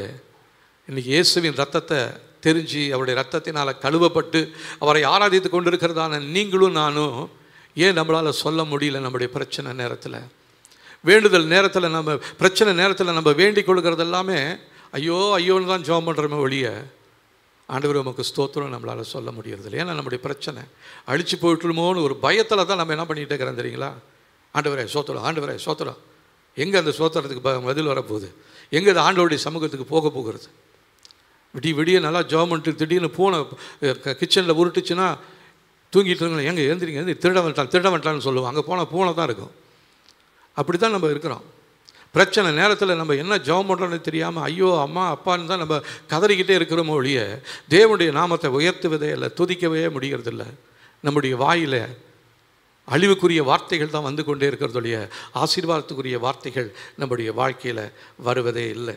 ஆனால் இந்த இடத்துல அவர் சொல்கிறார், பவுல் தமது சித்தத்தின் ஆலோசனைக்கு தக்கதாக எல்லாவற்றையும் நடப்பிக்கிற அவருடைய தீர்மானத்தின்படியே நாங்கள் முன்குறிக்கப்பட்டு கிறிஸ்துவுக்குள் அவருடைய சுதந்திரமாகும்படி தெரிந்து கொள்ளப்பட்டோம். இதுக்கு மேலே என்ன பண்ணுறாரு அப்படின்னா 13-14 வசனங்களை வாசிக்கலாம். நீங்களும் உங்கள் ரட்சிப்பின் சுவிசேஷமாகிய சத்திய வசனத்தை கேட்டு விசுவாசிகளான போது வாக்குத்தத்தம் பண்ணப்பட்ட பரிசுத்த ஆவியினால் அவருக்குள் முத்திரை போடப்பட்டீர்களே. அவருக்கு சொந்தமானவர்கள் அவருடைய மகிமைக்கு புகழ்ச்சியாக மீட்கப்படுவார்கள் என்பதற்கு ஆவியானவர் நம்முடைய சுதந்திரத்தின் அச்சாரமாக இருக்கிறார். அப்போ கர்த்தர் நம்ம மேலே என்ன பண்ணிக்கிறார் தெரியுங்களா? ஒரு சீல் பண்ணிட்டார். யாராலையும் அவர் போட்ட சீலை உடைக்க முடியாது. அவர் உங்களுக்குன்னு ஆசீர்வாதத்தை வைத்திருக்கிறாரு. அந்த ஆசீர்வாதத்துக்கு பதிலாக உங்களுக்குள்ள சாபத்தை கொடுக்கலான்னு எந்த மந்திரவாதியினாலையும் எந்த சூனியக்காரனாலையும் அந்த அபிஷேகத்தின் முத்திரையை ஒருத்தராலையும் தொட முடியாது, நெருங்க முடியாது. அவர் வல்லமையான ஒரு அபிஷேகத்தை நீங்களும் நானும் பெற்றுக்கொண்டு இருக்கிறோம். அவர் எங்கே இருக்கிறார்? அவர் நமக்குள்ளே இருக்கிறார். மகிமையின் நம்பிக்கையாக நமக்குள்ளாக இருக்கிறார். மண்ணான சரீரத்துக்குள்ளே அவர் என்ன பண்ணுறார்? நமக்கு நம்பிக்கை தருகிறதான தெய்வமாக கர்த்தர் நமக்குள்ளே இருக்கிறாரு. அப்போ இவ்வளோ பெரிய தேவனை நீங்களும் நானும் வைத்துக்கொண்டு நாம் சாதாரணமான ஜனங்களை போல மற்றவங்ககிட்ட போய் பிச்சை எடுப்பதற்காக தேவன் நம்மளை தெரிந்து கொள்ளலாம். கர்த்தர் நம்முடைய மூளைக்கல்லாய் தலைக்கல்லாக இருக்கிறார். நிறைய பேருக்கு அந்த கல் இடறுதலுக்கு ஏதுவான கல்லாக இருக்கிறது. இப்போ இயேசு கிறிஸ்து உங்களுக்கு மூளைக்கல்லாக இருக்கிறாரா, இல்லை இடறுதலுக்கு ஏதுவான கல்லாக இருக்கிறாரா? என்ன சொல்ல போகிறீங்க? மூளைக்கல். உங்களுடைய குடும்பத்திற்கு அவர் தான் அஸ்திவாரம். உங்களுடைய குடும்பத்தின் அவர் மேலே தான் நீங்கள் கட்டப்பட்டு கொண்டு இருக்கிறீங்க. அந்த மூளைக்கல்லை வச்சு தான் எல்லாமே அந்த கட்டடமே எழுப்பி கொண்டு இருக்கிறது. அந்த மூளைக்கல்லாக இயேசு கிறிஸ்து இருக்கும் பொழுது உங்களுடைய வீட்டிற்கு எதிராக என்ன தான் பூமி அதிர்ச்சி வந்தாலும், என்ன தான் புயல் காற்று வீசினாலும், என்ன வெள்ளம் வந்தாலும் உங்களை அசைக்கவே முடியாது. காரணம் நீங்கள் கற்பாறையாகிய இயேசுவின் மேல் கட்டப்பட்டிருக்கிறீர்கள். ஆகவே நம்முடைய தேவன் நமக்கு மூளைக்கல்லாக இருக்கிறாரே ஒழிய இடறுதலுக்கு ஏதுவான கல்லாக இருப்பது இல்லை. அதை எதிர்க்கிறவங்க என்ன பண்ணுவாங்கன்னா, எதிர்க்கவங்க மேலே அது விழுந்து அது என்ன பண்ணுமா? நசுக்கி போட்டுருமா. அந்த கல், மூளைக்கல் இயேசுவாக இருக்கும் பொழுது உங்களுடைய எதிராளிகள் எல்லாத்தையும் அது என்ன பண்ணிவிடும் தெரியுங்களா? நசுக்கி போட்டுரும். நீங்கள் ஒன்றும் செய்ய தேவையே இல்லை. ஆண்டவர் அவனை பாருங்கள், அவனுக்கு நியாயம் செய்யுங்க, அதை செய்யுங்க, இதை செய்யுங்க. நம்ம மனுஷனை தான் சொல்லிக்கிட்டே இருக்கிறோம். பின்னாடி இருந்து கிரியை செய்கிற சத்துருவை நம்மளால் பார்க்க முடியல. அதனால தான் இவன் எப்போ அழிவானோன்னு பார்த்துக்கிட்டே இருக்கிறான். அப்படி நம்ம நினைக்க தேவையே இல்லை. நம்ம சந்தோஷமாக இருக்க போகிறோம். கர்த்தர் காரணம் நம்முடைய எதிராளிகளை அவர் தலைகளை நசுக்கி நமக்கு ஜெயத்தை கொடுக்கக்கூடிய தேவனாக இருக்கிறார். அவர் தான் நம்முடைய தேவன். இவர் தான் நம்முடைய தேவன். இவர் தான் நம்முடைய தல கர்த்தர். இவர் தான் நம்முடைய யுத்தத்தை செய்கிறவர். சொல்கிறார், யுத்தம் என்னுடையது, ஜெயம் உன்னுடையது. நீ அந்த ஜெயத்தை சந்தோஷமாக ஏற்றுக்கொள். நீ ஏன் போய் கஷ்டப்பட்டு யுத்தம் பண்ணிக்கிட்டே இருக்கிற? நீ செய்ய வேண்டியது ஒன்று தான். முழங்கால் படி என்று தேவனை நோக்கி கூப்பிடு. அவருடைய வாக்கு தத்தங்கள் எல்லாம் சொல்லு. ஆண்டவரே, உங்களுடைய வாக்கு தத்தங்கள் ஆமென் என்றும் ஆமென் என்றும் இருக்கிறது. எனக்கு இந்த குடும்பத்தை கொடுத்தது நீங்கள், இந்த மனைவியை கொடுத்தது நீங்கள், இந்த புருஷனை கொடுத்தது நீங்கள், இந்த பிள்ளைகளை கொடுத்தது நீங்கள், இந்த வீட்டை கொடுத்தது நீங்கள். இதில் நாங்கள் சந்தோஷமாக இருக்கணுன்றதுக்காக தான் இந்த வீட்டை கொடுத்துருக்குறீங்க. ஆனால் என்னுடைய அறியாமையை பயன்படுத்தி இன்றைக்கு என் வீட்டுக்குள்ளற குழப்பமும் கலவரத்தையும் கொடுக்கிறதான பொல்லாத ஆவியின் தாக்கங்கள் என் குடும்பத்தின் மேலே இருக்கிறது. ஆண்டவரே, இப்பொழுது நீங்கள் கொடுத்த அதிகாரத்தின்படி இயேசுவின் நாமத்தினாலே, இயேசுவின் இரத்தத்தினாலே என் குடும்பத்துக்குள்ளாக இருந்து கிரியை செய்கிற பொல்லாத தீமையின் வல்லமைகள் இயேசுவின் நாமத்தினாலே என்னை விட்டு வெளியேறுவதாக அப்படின்னு நம்ம சொல்லும் பொழுது நிச்சயமாகவே ஆண்டவர் தம்முடைய மகிமையினால, வல்லமையினால உங்களை நிரப்புவார். அதை விட்டுட்டு பயந்துக்கிட்டே இருந்தீங்கன்னா ஒரு நாள் உங்களுடைய வாழ்க்கையில் ஆசீர்வாதமே வராது. நீங்கள் என்ன சொல்ல போகிறீங்க? நீங்களும் நானும் ஆசீர்வாதத்திற்கென்று பிரத்யேகமாக அழைக்கப்பட்டவர்களாக இருக்கிறோம். அழைக்கப்பட்டவர்கள் அநேகர், அதில் தெரிந்து கொள்ளப்பட்டவர்களாக நீங்கள் இருக்கணும். இன்றைக்கி சபையில் நிறைய பேர் அழைக்கப்பட்டு இருக்கிறான். ஆண்டவரால் அழைக்கப்பட்டு தான் வந்திருக்கிறோம். அழைக்கப்பட்ட நிலைமையிலே இல்லாமல் தெரிந்து கொள்ள அடுத்த நிலைமைக்குள்ளே நீங்களும் நானும் போகணும். அடுத்த சீசனுக்குள்ளே நம்ம போகணும். அழைக்கப்பட்டுட்டோம், தெரிந்து கொள்ளப்பட்டதான நிலையில் நீங்களும் நானும் வரணும். தெரிந்து கொள்ளப்பட்டவர்களுடைய நிலைமையை பார்க்கும் பொழுது அவங்க எதற்கும் பயப்படவே போகிறது கிடையாது. எதை குறித்தும் கலங்க மாட்டாங்க. என்ன சூழ்நிலை வந்தாலும், தலைக்கு மேலே வெள்ளம் போனாலும், அது ஜான் போனாலும் சரி, முளம் போனாலும் சரி, அதுக்கு மேலே ஆளுகை செய்கிறதான என்னுடைய தேவன் இருக்கிறார்.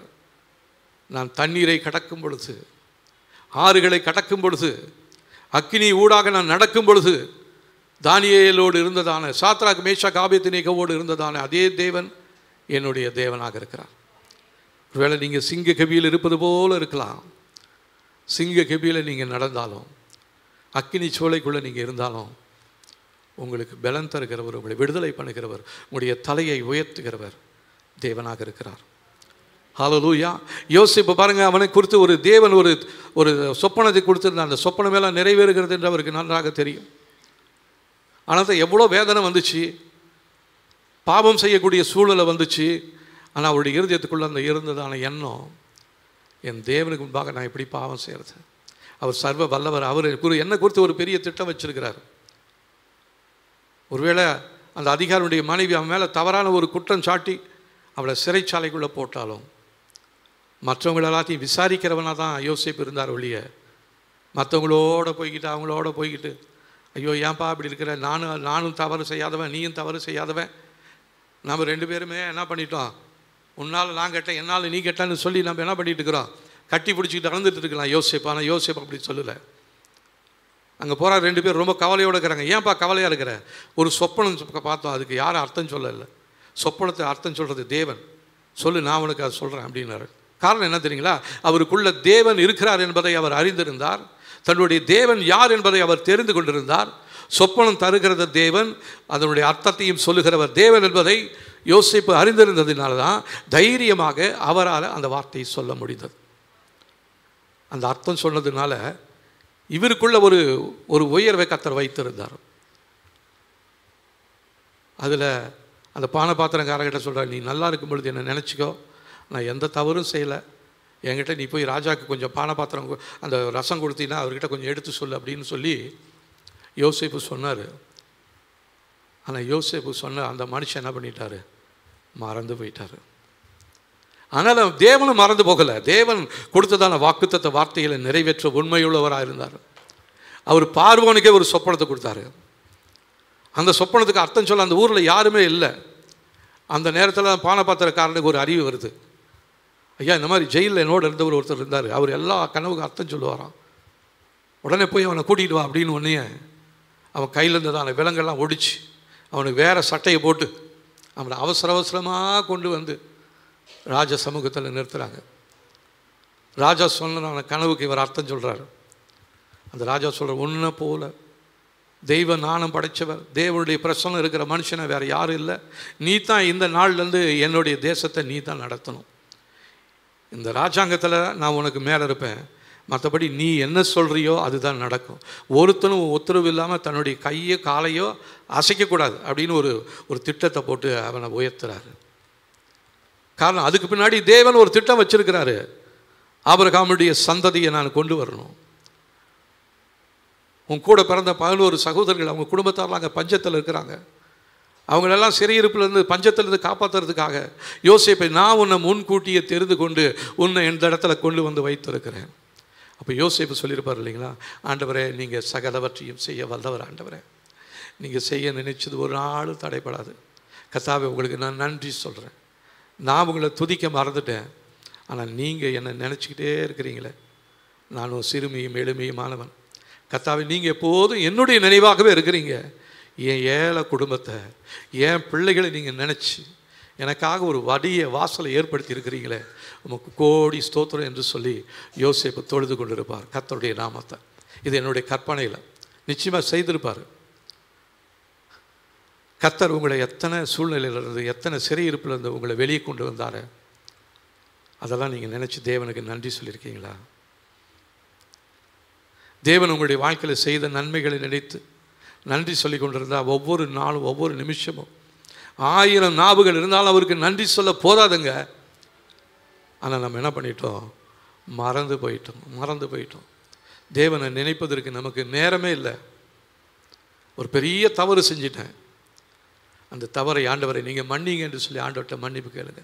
ஆண்டவரை நீங்கள் செய்த நன்மைகள் எல்லாத்தையும் நான் நினைச்சு நன்றி சொல்லாமல் என் வாழ்க்கையில் எனக்கு எதிராக இருக்கிறவர்களை நினைச்சு நான் பயந்து கொண்டு அவங்கள சாபம் விட்டுக்கிட்டு அவங்கள முறுமுறுத்துக்கிட்டு எனக்கு கையில் நீங்கள் கொடுத்த வேலையை நான் செய்யாமல் தேவன் நம்மளை எதற்காக தெரிந்து கொண்டார்? ராஜாக்களும் ஆசாரியர்களுமாக தேவன் தெரிந்து கொண்டிருக்கிறார். ஆளுகை செய்யணும், ஆராதிக்கணும், அதற்காக தான் கர்த்தர் உங்களையும் என்னையும் தெரிந்து கொண்டிருக்கிறார். அந்த வேலையை மறந்துட்டு தேவையில்லாத வேலையில் போய் நான் ஈடுபட்டுக்கிட்டே இருக்கிறேன். என் குடும்பம் எப்படி ஆசீர்வதிக்கப்படும்? என் எல்லைகளுக்குள்ளே எப்படி இருக்கிற பிரச்சனை வெளியேறும்? இன்னும் பிரச்சனை தொடர்ந்து வந்துக்கிட்டே தான் இருக்கும். ஒன்று முடியுதுன்னு நினைக்கிற இடத்துல வேற ஒரு பிரச்சனை வந்துடுது. சைக்கிள் மாதிரி தொடர்ந்து வந்துக்கிட்டே இருக்குது. சைக்கிள் சக்கரம் சுற்றிக்கிட்டே இருக்கிற மாதிரி உங்களை சுற்றி பிரச்சனைகள் போராட்டங்கள் அதிகமாக பெருக்கி கொண்டே இருக்கிறது. அதை பிரேக் பண்ணணுன்னா நீங்கள் துதிக்க ஆரம்பிக்கணும். தேவன் யார் என்பதை நீங்கள் அறிந்து கொள்ள வேண்டும். நீங்கள் யார் என்றதை முதலாவது தெரிந்து கொள்ள வேண்டும். கர்த்தர் என்னை பெயர் சொல்லி அழைத்திருக்கிறார். நான் பிறக்கிறதுக்கு முன்னாடியே எரேமியா தீர்க்கதரிசியன் சொல்கிறார் இல்லைங்களா, நான் உன்னை தாயின் கருவிலே உருவாகுவதற்கு முன்னமே. நம்ம எல்லாரையுமே கர்த்தர் அபிதமாக தான் தெரிந்து கொண்டிருக்கிறார். இல்லை நம்ம ஒருத்தரும் தூரமானவர்கள் அல்லவே அல்ல. ஹல்லேலூயா. கர்த்தரை தெய்வமாக கொண்டதான ஜனம் நாம் பாக்கியம் உள்ளவர்கள். நம்மை போல இந்த பூமியில் வேறு யாரும் கிடையாதுங்க. இப்படி பாக்கியம் உள்ளதான நாம் பாக்கியத்தை இழந்து பாக்கியசாலிகளாய் துதிக்க வேண்டியதான அவரை நம்ம நிந்தித்து கொண்டிருக்கிறோம், முறுமுறுத்து கொண்டிருக்கிறோம், புலம்பிக் கொண்டிருக்கிறோம். கர்த்தர் சொல்றார், எழும்பு எழும்பு எழும்பு சீயோனே, உன் வல்லமையை தரித்துக்கொள். நீ துக்கத்திலே இருந்தது போதும். கர்த்தர் உனக்காக அடுத்த சீசனை கர்த்தர் வைத்திருக்கிறார். நம்ம மேலே அடுத்த சீசனை கர்த்தர் வைத்திருக்கிறார். உபாகம புஸ்தகத்தில் ஒரு வசனத்தை நான் வாசிக்கிறேன் பாருங்க. உபாகமம்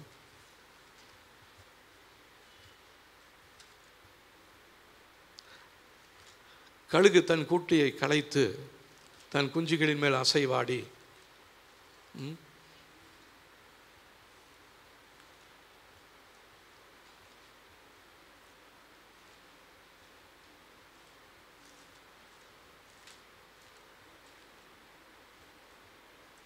உபாகமம் 32ஆம் அதிகாரம் 11ஆம் வசனம் 265ஆம் பக்கத்தில் இருக்குது. கழுகு தன் கூட்டை களைத்து தன் குஞ்சுகளின் மேல் அசைவாடி தன் சட்டைகளை விரித்து அவைகளை எடுத்து அவைகளை தன் சட்டைகளின் மேல் சுமந்து கொண்டு போகிறது போல கர்த்தர் ஒருவரே அவனை வழிநடத்தினார், அந்நிய தேவன் அவரோடு இருந்தது இல்லை. பாருங்க, தேவன் என்ன சொல்கிறாரு, அந்த கழுகு கூட்டை கட்டி அதில் முட்டை விட்டு குஞ்சுகளை பொறிச்சு தேவையான எல்லா சாப்பாட்டையும் குஞ்சுங்களுக்கு கொண்டாந்து கொடுத்துக்கிட்டே இருக்குது. அந்த குஞ்சு இதுதான் சொர்க்கம் அப்படின்னு சொல்லிட்டு அப்படியே கொஞ்சம் கூட அசைவு இல்லாமல் அப்படியே இருக்குதுங்க. தாய் கழுகு பார்க்குதுன்னா, உன்னை இதற்காக நான் பெற்றெடுத்தேன், நீ என்னை போல் பறக்கணுன்றதுக்காக தானே நான் உன்னை தெரிஞ்சுக்கொண்டேன். ஆனால் நீ என்ன பண்ணிட்ட, கூடு சோறு கண்ட இடம் சுகம்னு சொல்லிவிட்டு நீ என்ன பண்ணிட்ட, நல்லா இருக்கிற, அதனால் நான் ஒன்றும் செய்கிறேன், கூட்டை கலைக்க போகிறேன். அதுக்கு முன்னாடி பஞ்சு அதெல்லாம் கொண்டாந்து வச்சுருந்து தான் முட்டை விட்டுச்சு, அதெல்லாம் குஞ்சு பொறிச்சிச்சு. இப்போ குஞ்சு நல்லா சேஃபாக இருக்குது, எந்த முள்ளும் குத்தலை, கீழே இருக்கிற முள் அதை பார்க்கல. ஆனால் கழுகு என்ன பண்ணுது, கூட்டை கலைக்குது, பஞ்செல்லாம் உருவுது, துணியெல்லாம் உருவுது. இப்போது கழுகு குஞ்சு மேலே முள்ளெல்லாம் குத்துது. இப்போ குஞ்சுகளெல்லாம் அப்படியே எழும்புது. அம்மாவை பார்த்து கேட்டிருக்கோம், ஏம்மா அவங்களுக்கு கொஞ்சம் கூட இறக்கமே இல்லையா? நம்ம ஆண்டவரை பார்த்து கேட்குறோம்ல, ஆண்டவரை கொஞ்சம் கூட அவங்க இறக்கம் இல்லையா? ஏன் ஆண்டவரை எனக்கு இப்படி துன்பம்? உங்களை தானே நம்பி வந்தேன், உங்களை தானே துதிச்சிக்கிட்டு இருக்கிறேன், உங்கள்கிட்ட தானே ஜெபிச்சுட்டு இருக்கிறேன், ஏன் எனக்கு இப்படி கஷ்டம்? இப்போ தாய்களுக்கு சொல்லும், நீ இப்படியே இருந்தீன்னா இன்னும் ரொம்ப நாளைக்கு இப்படியே என்ன மாதிரி நான் பறக்க வேண்டாமா? அம்மா பறக்கலாம் வேணாமா, நேரத்துக்கு நீ சாப்பாடு கொடுக்குற, நல்லா இருக்குது, அதையே சாப்பிட்டுக்கிட்டு நான் நல்லா இருக்கிறேன், நிம்மதியாக இருக்கிறேன் அப்படின்ற மாதிரி தான் நீங்களும் நானும் பிரச்சனை நேரத்தில் ஆண்டவரை பார்த்து சொல்லிக்கிட்டு இருக்கிறோம். எனக்கு ஏன் இந்த பாடு? ஆண்டவரை நம்புகிற எனக்கு ஏன் இந்த பிரச்சனை? என் குடும்பத்தில் ஏன் இப்படி? என் பிள்ளைக்கு தான் இப்படி நடக்கணுமா? என் குடும்பத்தில் தான் இப்படி இருக்கணுமா? பக்கத்து வீட்டுக்காரன் பாருங்கள், அவெல்லாம் அப்படி விக்கிரகத்தை ஆராய்ச்சிட்டு இருக்கிறான், அவெல்லாம் நல்லா இருக்கிறான், அப்படி இருக்கிறான், இப்படி இருக்கிறான் அப்படின்னு சொல்லி நம்ம தேவனை குற்றம் சாட்டி கொண்டு இருக்கிறோம். தேவன் பேசுறது நம்ம காதுலேயே கேட்குறதே இல்லை. தேவன் பொறு நான் சொல்கிறத கேளு, உனக்கு அடுத்த சீசன் உனக்கு வச்சிருக்கிறேன், நீ எழும்பி பறக்க வேண்டும், உயரத்தில் பறக்கணும், என்னை போல ரெக்கைகளை விடுத்து நீ சட்டைகளை அடித்து நீ எழும்பி பறக்கணும். அதுக்காக தான் நான் உன்னை இப்பொழுது என்ன இருக்கிறேன், இந்த சூழ்நிலையை நான் உனக்கிட்ட உருவாக்கி இருக்கிறேன். ஆனால் அதை பார்க்காம நம்ம சூழ்நிலைகளை பார்த்து கழுகு குஞ்சு தன் தாயை பார்த்து பேசுவது போல நீங்களும் நானும் தேவனை நோக்கி போராடி கொண்டிருக்கிறோம். ஆண்டவரே, ஜெபத்தில் எப்படி ஜெபம் பண்ணுவோம்?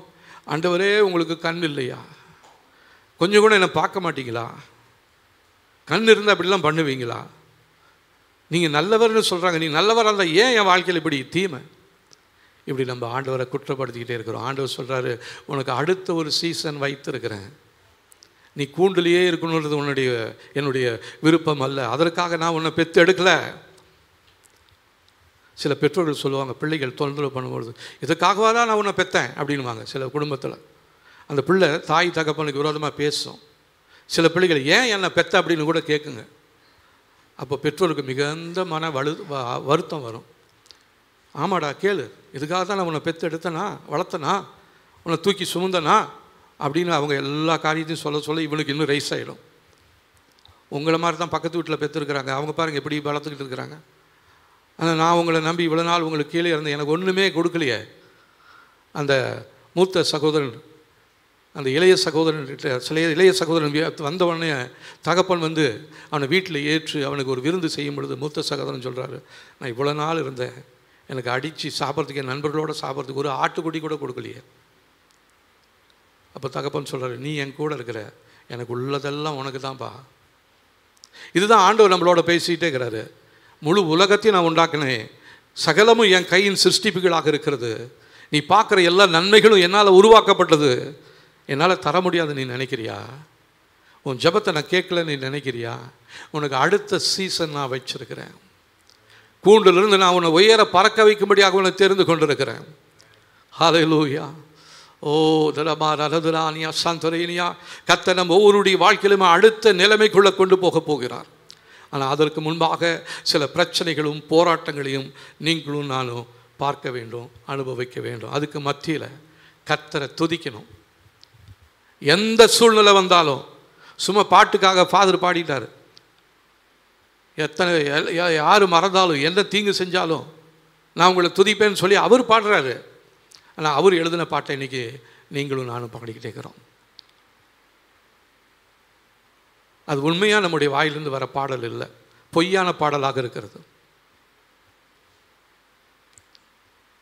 எத்தனை பேர் எனக்கு எதிர்த்து வந்தாலும், யார் என்னை கைவிட்டாலும், யார் என்னை மறந்து போனாலும், ஆண்டவரே நான் உம்மை துதிப்பேன் என்று சொல்லி நம்மளால் தைரியமாக உண்மையாக உள்ளத்தின் ஆழத்திலிருந்து தேவனை துதிப்பதற்கு ஆயத்தம் உள்ளவர்களாக இருக்கிறீங்களா?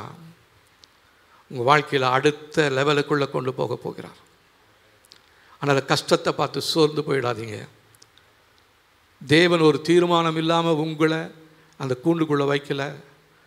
அந்த கூண்டை உருவாக்கினதே அவர் தான். அதுக்குள்ளே உங்களுக்கு அந்த வாழ்க்கையை கொடுத்து உங்களை போஷிக்கும்படியாக அந்த தாய்களுக்கும் தகப்பன்களுக்கும் கிருபை கொடுத்தது தேவன் தான். ஆனால் நீ என்ன நினைக்கிற? என்னுடைய சாமர்த்தியத்தினால, என்னுடைய திறமையினால நான் இந்த வீட்டை கட்டிட்டேன், நான் என் பிள்ளைகளை வளர்த்துட்டேன்னு நீ நினைக்கிற. இல்லை, தேவனுடைய கிருபை இல்லாமல் எதுவுமே உன்னால் செய்ய முடியாது. அவருடைய கிருபையுள்ள கரத்தில் நம்ம முழுதுமாக அர்ப்பணிக்க போகிறோம். நமக்கு அடுத்த சீசனை கர்த்தர் கொடுக்குறாரு. காரணம், நம்மளை உருவாக்கினதற்கு ஒரு நோக்கம் உண்டு. சாதாரணமான ஜனமாய தேவன் இங்கு உங்களையும் என்னையும் கர்த்தர் உருவாக்கவில்லை. யுத்த சந்ததியாய் தேவன் நம்மை நியமித்திருக்கிறார், தெரிந்து கொண்டிருக்கிறார். சோம்பல் உள்ளவர்களாக, அப்படியே அமைதலாக இருந்து ஜெபிக்க முடியாதவர்களாய், நம்முடைய கஷ்டத்தையும் நஷ்டத்தையும் நினைத்து கொண்டு கண்ணீர் விட்டு கதறி சுய பரிதாபத்தோடு சுயத்தினால் புலம்பிக் கொண்டிருப்பதற்காக கர்த்தர் நம்மை தெரிந்து கொள்ளவில்லை. உங்களுடைய சுயத்தை நீங்கள் உடைக்க வேண்டும். சுயத்தை நீங்கள் உடைக்க வேண்டும். ஆண்டவரே, என்னுடைய சுயம் எல்லாம் சாகட்டும். ஆண்டவரே, என்னை நீங்கள் எதற்காக தெரிந்து கொண்டீங்க, எதற்காக அழைச்சிங்கன்னு சொல்லி இப்போ நான் தெரிந்து கொண்டேன், புரிந்து கொண்டேன். ஆண்டவரே, உங்களுடைய கரத்தில் நான் என்னை அர்ப்பணிக்கிறேன் என்று சொல்லி ஆண்டவருடைய கரத்தில் அர்ப்பணிப்போம். அவர் நம்மை ஏற்ற நேரத்தில் உயர்த்தும்படியாய் அவருடைய பலத்த கரத்திற்குள்ளாக அடங்கி இருக்கக்கூடிய கிருபையை தேவ சமூகத்தில் கேளுங்க. ஆண்டவரே, உங்கள் கரத்தில் அடங்கி இல்லாமல் நான் என் இஷ்டத்துக்கு நான் வெளியே போனேன், கீழே விழுந்துட்டேன், அடிபட்டுட்டேன், மண்டை உடஞ்சிடுச்சு. ஆனால் இன்றைக்கி அதெல்லாம் என்னுடைய சுயத்தினால் நான் செய்தது. நீங்கள் ஒரு நாள் தீமையை பார்க்க மாட்டாத சுத்த கண்ணர் என் வாழ்க்கையில் தீமையை பார்ப்பீங்களா? ஒரு நாள் அவர் தீமை செய்ய மாட்டார். ஆனால் நாம் தான் நம்முடைய கண்களினாலே கோளாறு, நம்ம அவரை பார்க்க வேண்டியதான நம்முடைய சூழ்நிலைகளை, பட்ட அடியை, ஏற்பட்ட காயத்தை பார்த்துட்டு இருக்கிற அந்த காயங்கள் எல்லாம் யாருக்கு ஏற்பட்டது? காரணமில்லாத காயங்கள் யாருக்கு? சாராயத்தை நாடி அதை குடித்து கீழே விழுந்து அடிபட்டு, ஆண்டவர் என் கையை பார்த்தீங்களான்னு சொல்கிறவனை பார்த்தா ஆண்டவர் என்ன சொல்லுவார்? நீ நல்லா குடி, இன்னும் கீழே விழு அப்படின்னு வரா? இல்லை. கர்த்தர் நம்மை பாதுகாக்கிறதான தேவன். போகும்போதும் காக்கிறவர், திரும்பும் போதும் காக்கிறவர், இப்போதும் எந்த நாளிலும் நம்மை காக்கக்கூடியதான தேவன். வருஷம் 365 நாள் இல்லை, உன் ஆயுசு நாட்கள் முடிகிற வரலாம், முடிஞ்ச பின்னாடியும் நான் உனக்காக கட்டி வைத்திருக்கிற அந்த வீட்டுக்குள்ளே தான் கொண்டு போய் உன்னை சேர்ப்பேனே ஒழிய உன்னை பாதியிலே விட்டுட்டு மறந்து போவதற்காக நான் உன்னை தெரிந்து கொள்ளவில்லை. ஹல்லேலூயா. ரமா ரதுரா சந்தரேனியா.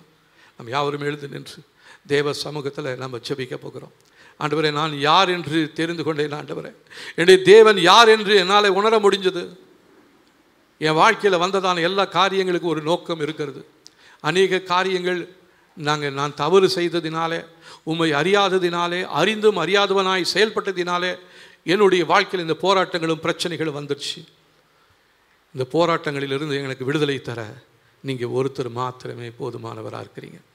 அவருடைய கரத்தில் நம்மை தாழ்த்தி ஒப்பு கொடுக்க போகிறோம். ஆமேன். ஆண்டவரே, ஹல்லேலூயா, ஸ்தோத்திரம். ஆமேன். ஹல்லேலூயா. நீ மாத்திரம் போதும். ஆமேன். அவர் மாத்திரம் போதும் என்று சொல்லி தேவ கரத்தில் நம்மை அர்ப்பணிக்க போகிறோம். ஆமேன். ஹல்லேலூயா. தேவனே, நீங்கள் மாத்திரம் தான் போதும் ஆண்டவரே. நீங்கள் ஒருத்தர் போதும் ஆண்டவரே. அவருடைய கரத்தில் நம்மை முழுவதுமாக அர்ப்பணிக்க போகிறோம்.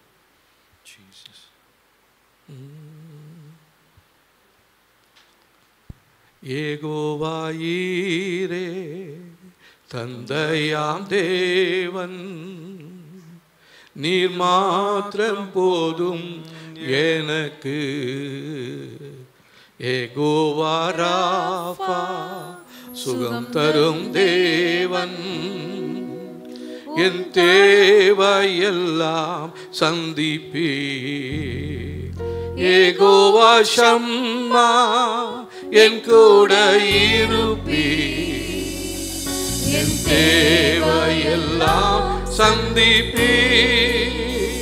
யெகோவா ஷம்மா என் கூட இருப்பீ, என் தேவையெல்லாம் சந்திப்பீ.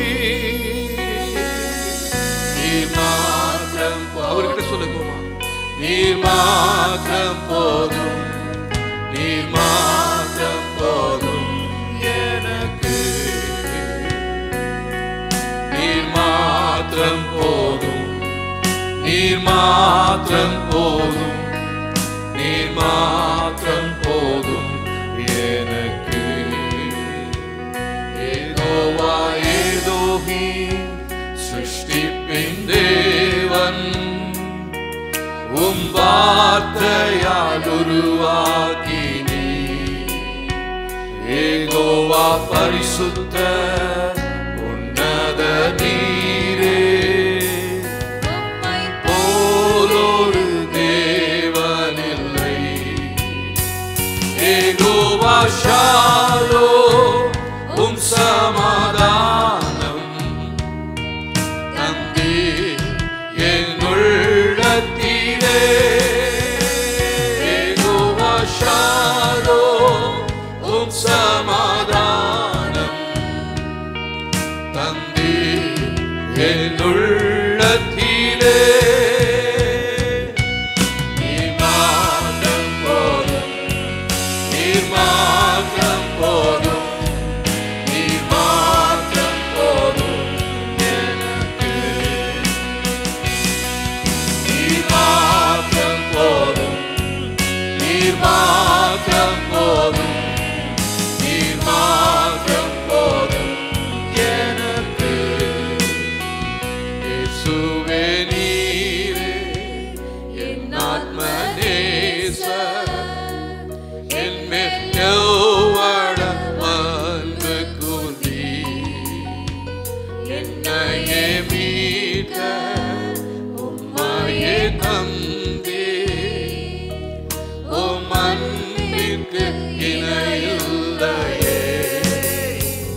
என் வாழ்நாள் முழுவதும் உமக்காக வாழ்வேன். நீரே என்றென்றும் போதும். என் வாழ்நாள் முழுவதும் உமக்காக வாழ்வேன். நீரே என்றென்றும் போதும். நீர் மாத்திரம் போதும். ஹல்லேலூயா. நீர் மாத்திரம் போதும், நீர் மாத்திரம் போதும் எனக்கு. நீர் மாத்திரம் போதும், நீர் மாத்திரம் போதும், நீர் மாத்திரம் போதும் எனக்கு. யெகோவா ஈரே தந்தையாம் தேவன், நீர் மாத்திரம் போதும் எனக்கு. யெகோவா ராஃபா சுகம் தரும் தேவன், உம் தழும்புகளால் சுகமானோ. யெகோவா ஷம்மா என் கூட இருப்பீர், என் தேவையெல்லாம் சந்தி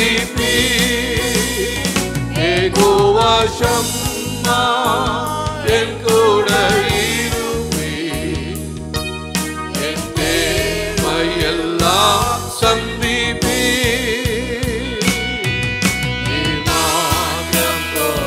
ஹல்லேலூயா. நீ மாத்திரம் போதும். ஓ ஆமென். நீ மாத்திரம் போதும் எனக்கு. நீ மாத்திரம் போதும். நீ மாத்திரம் போதும். நீ மாத்திரம் போதும் எனக்கு. உண்மையா அவரை பார்த்து நீங்க மாத்திரம் தான் போதும் எனக்கு என்று சொல்லுகிறதான குடும்பத்தில் பிள்ளைகளுடைய வாழ்க்கையில் நிச்சயமாகவே அடுத்த நிலைமையை கர்த்தர் காண செய்ய போகிறார். நீ தனிமையாக இருப்பதற்காக கர்த்தர் உன்னை தெரிந்து கொள்ளல. உனக்கென்று ஏற்ற துணையை அவர் உருவாக்கி வைத்திருக்கிறார். அதை பார்க்கும்படியாக நீ இந்த நாளில் நீ யார் என்பதை நான் யார் என்பதையும் நீ அறிந்து கொள்வாயானால் உன்னுடைய துணையை நீ காண்பாய். உன்னுடைய வழியை நான் உனக்கு பெரிதும் புதிதுமான விசாலமான வழியை நான் உனக்கு ஏற்படுத்தி வைத்திருக்கிறேன். என்னிடத்தில் நிறைய ஆசீர்வாதங்கள் உண்டு. அந்த ஆசீர்வாதங்களை நான் உனக்கென்று தான் பிரத்யேகமாக ஏற்படுத்தி வைத்திருக்கிறேன். அது இத்தனை நாட்களும் இத்தனை ஆண்டுகளும் உன்னுடைய வாழ்க்கையில் வராததற்கு காரணம் நீ உன்னை யார் என்று தெரிந்து கொள்ளவில்லை, என்னையும் நீ யார் என்று அறிந்து கொள்ளவில்லை. ஆகையில்தான் இத்தனை கட்டுகளும் இத்தனை போராட்டங்களும் சிறையிருப்புகளும் தேவையில்லாத காயங்கள், தேவையில்லாத கலக்கங்கள், தேவையில்லாத பயங்கள். இதற்கென்று நான் உன்னை உருவாக்கவில்லை. நான் உன்னை உருவாக்கினதற்கு ஒரு நோக்கம் உண்டு என்று சொல்லி தேவனுடைய ஆவியானவர் சொல்லுகிறார்.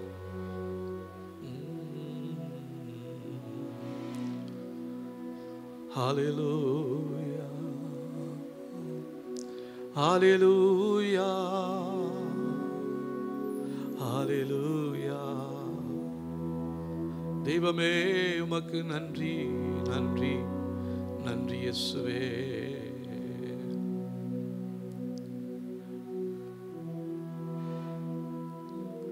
அழைத்தீரே இயேசுவே, அன்போடே என்னை அழைத்தீரே.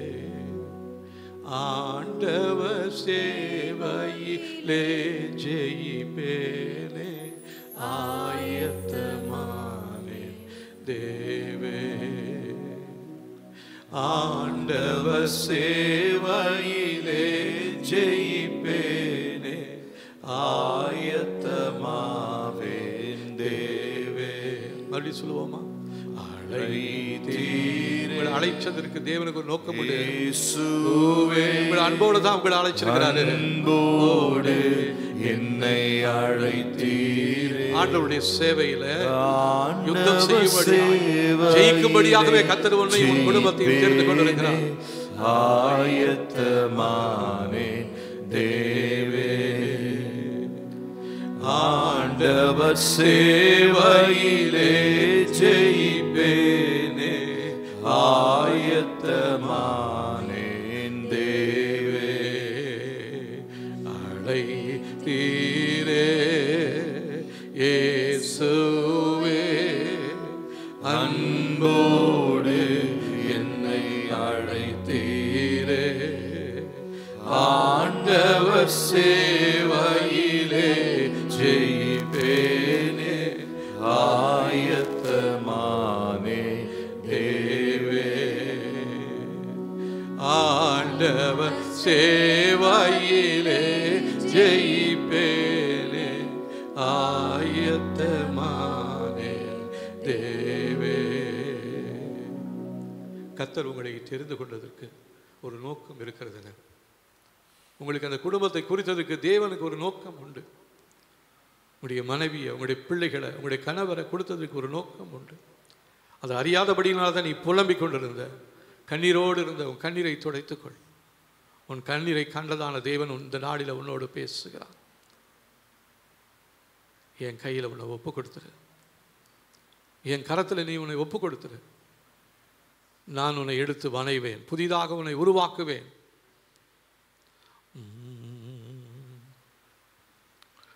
உடைந்து போன நேரத்தில் எல்லாம் என்னை உருவாக்கின கிருபை இது. ஹல்லேலூயா.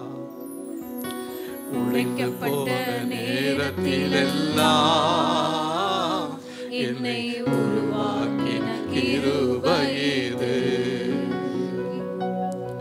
கிருபையே கிருபையே மாறாத நல்ல கிருபையே. கிருபையே கிருபையே மாறாத நல்ல கிருபையே. உடைக்கப்பட்ட நேரத்திலெல்லாம் என்னை உருவாக்கின கிருபையே. Thank you Lord. Oh hallelujah. உடைக்கப்பட்ட நேரத்திலெல்லாம் என்னை உருவாக்கின கிருபையே. கிருபையே கிருபையே மாறாத நல்ல கிருபையே. கிருபையே கிருபையே மாறாத நல்ல கிருபையே. கிருபைதான் என்னை தாங்குகின்றது. கிருபைதான் என்னை நடத்துகின்றது. உங்க கிருபைதான் என்னை தாங்குகின்றது. கிருபைதான் என்னை நடத்துகின்றது. சோர்ந்து போன நேரத்திலெல்லாம் என்னை சூழ்ந்து கொண்ட கிருபை இது.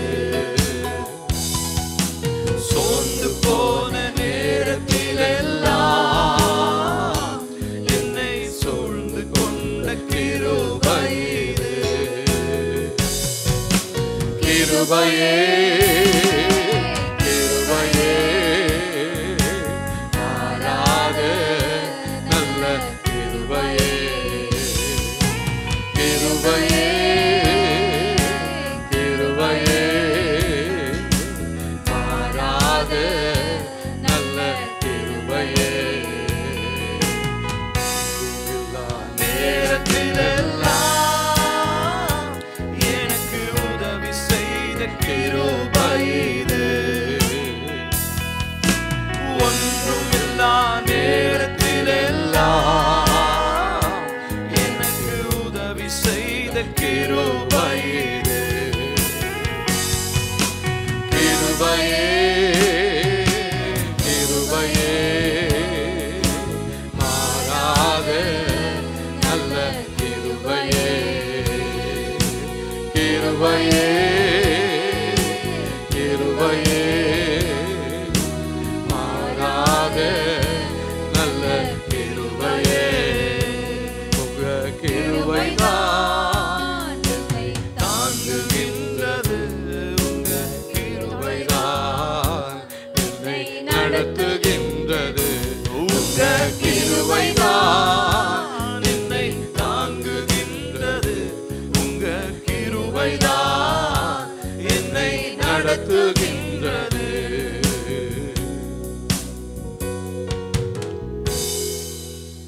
தேவனுடைய கிருபை உங்களை தாங்குகிறதாக, உங்களை நடக்கிறதுக்காக போதுமானதான கிருபைகளை கொடுக்க அவர் உங்களுக்கு ஏற்றவராக இருக்கிறார்.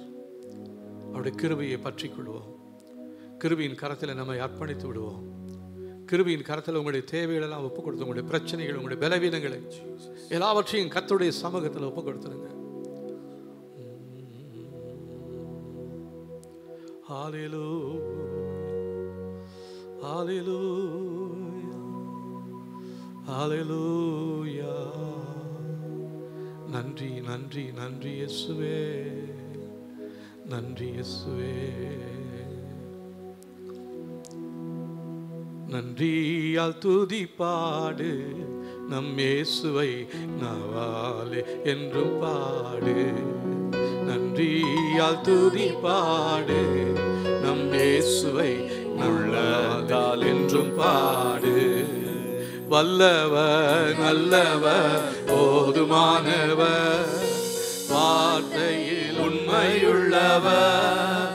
வல்லவர் நல்லவர் போதுமானவர், வார்த்தையில் உண்மையுள்ளவர், நன்றியால் துதி பாடு.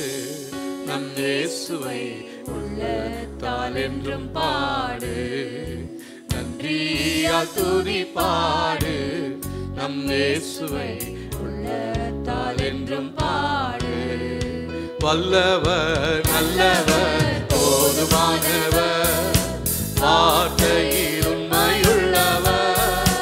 வல்லவர், நல்லவர், போதுமானவர், வார்த்தையில் உண்மையுள்ளவர். நன்றியால் துதி பாடு. நம் இயேசுவை உள்ளத்தால் என்றும் பாடு, நன்றியால் துதி பாடு. நம் இயேசுவை உள்ளத்தால் என்றும் பாடு.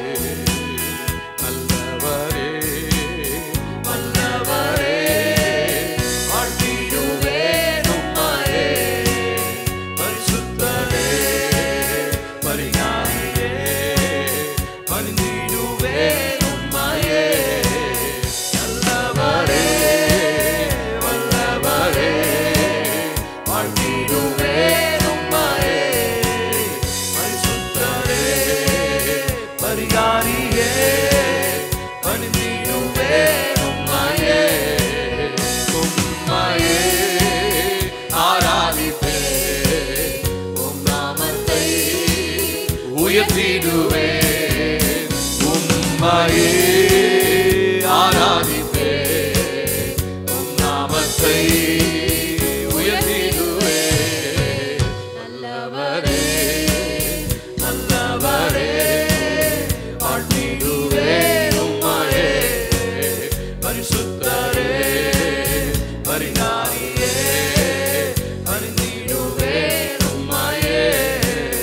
நல்லவரே, நல்லவரே, வாழ்த்திடுவேன் உம்மையே.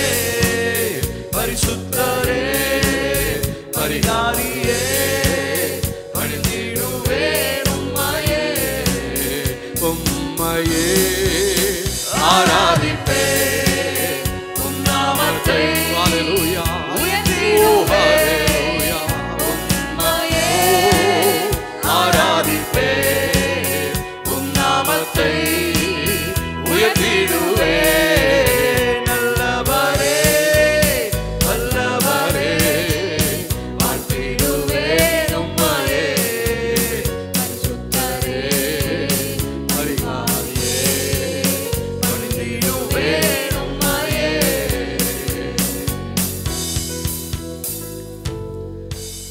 பரலோக பிதாவே, இந்த நல்ல நேரத்துக்காக நன்றி. நாங்கள் யார் என்பதை அறிந்து கொண்டோம், நீர் யார் என்பதை உணர்ந்து கொண்டோம். ஆண்டவரே, எங்களுடைய வாழ்க்கையில் நீங்கள் செய்து வைத்திருக்கிற எல்லா நன்மைகளுக்காக, இதுவரையும் செய்து முடித்ததான எல்லா நன்மைகளுக்காக, இனிமேலும் நாங்கள் பார்க்க போகிற எல்லா நன்மைகளுக்காகவும் உங்களுக்கு நாங்கள் நன்றி சொல்கிறோம். ஆண்டவரே, ஒரு சுகடங்களை தாழ்த்துகிறோம். இந்த நாளில் அந்த ஜெபத்தில் கலந்து கொண்டிருக்கிற ஒவ்வொரு பிள்ளைகள் மேலும் கர்த்தருடைய விலையேறப்பெற்ற ஆசீர்வாதம் பெருகும்படியாக சொல்லி ஜெபிக்கிறோம். தடைப்பட்டிருக்கிற காரியங்கள் இயேசுவின் நாமத்தினாலே நடப்பதாக என்று சொல்லி ஜெபிக்கிறோம். ஒரு சுகட தாழ்த்துகிறோம். இதன் மூலமாய் வருகிற எல்லா மகிமையும் இயேசுராஜா ஒருவருக்கே நாங்கள் செலுத்துகிறோம். இயேசுவின் நாமத்தில் ஜெபிக்கிறோம் நல்ல பிதாவே. ஆமென், ஆமென், ஆமென். நம்முடைய கர்த்தராகிய இயேசு கிறிஸ்துவின் கிருபையும் பிதாவாகிய தேவனுடைய அன்பும் ஆவியானுடைய காவலும் ஐக்கியமும் அந்யோன்யமும் இன்றும் என்றும் சதா காலங்களிலும் நம் அனைவரோடும் நிலைத்திருப்பதாக. ஆமென், ஆமென். Praise the Lord. கர்த்தர் நம்மை ஆசீர்வதிப்பாராக. ஸ்தோத்திரம்.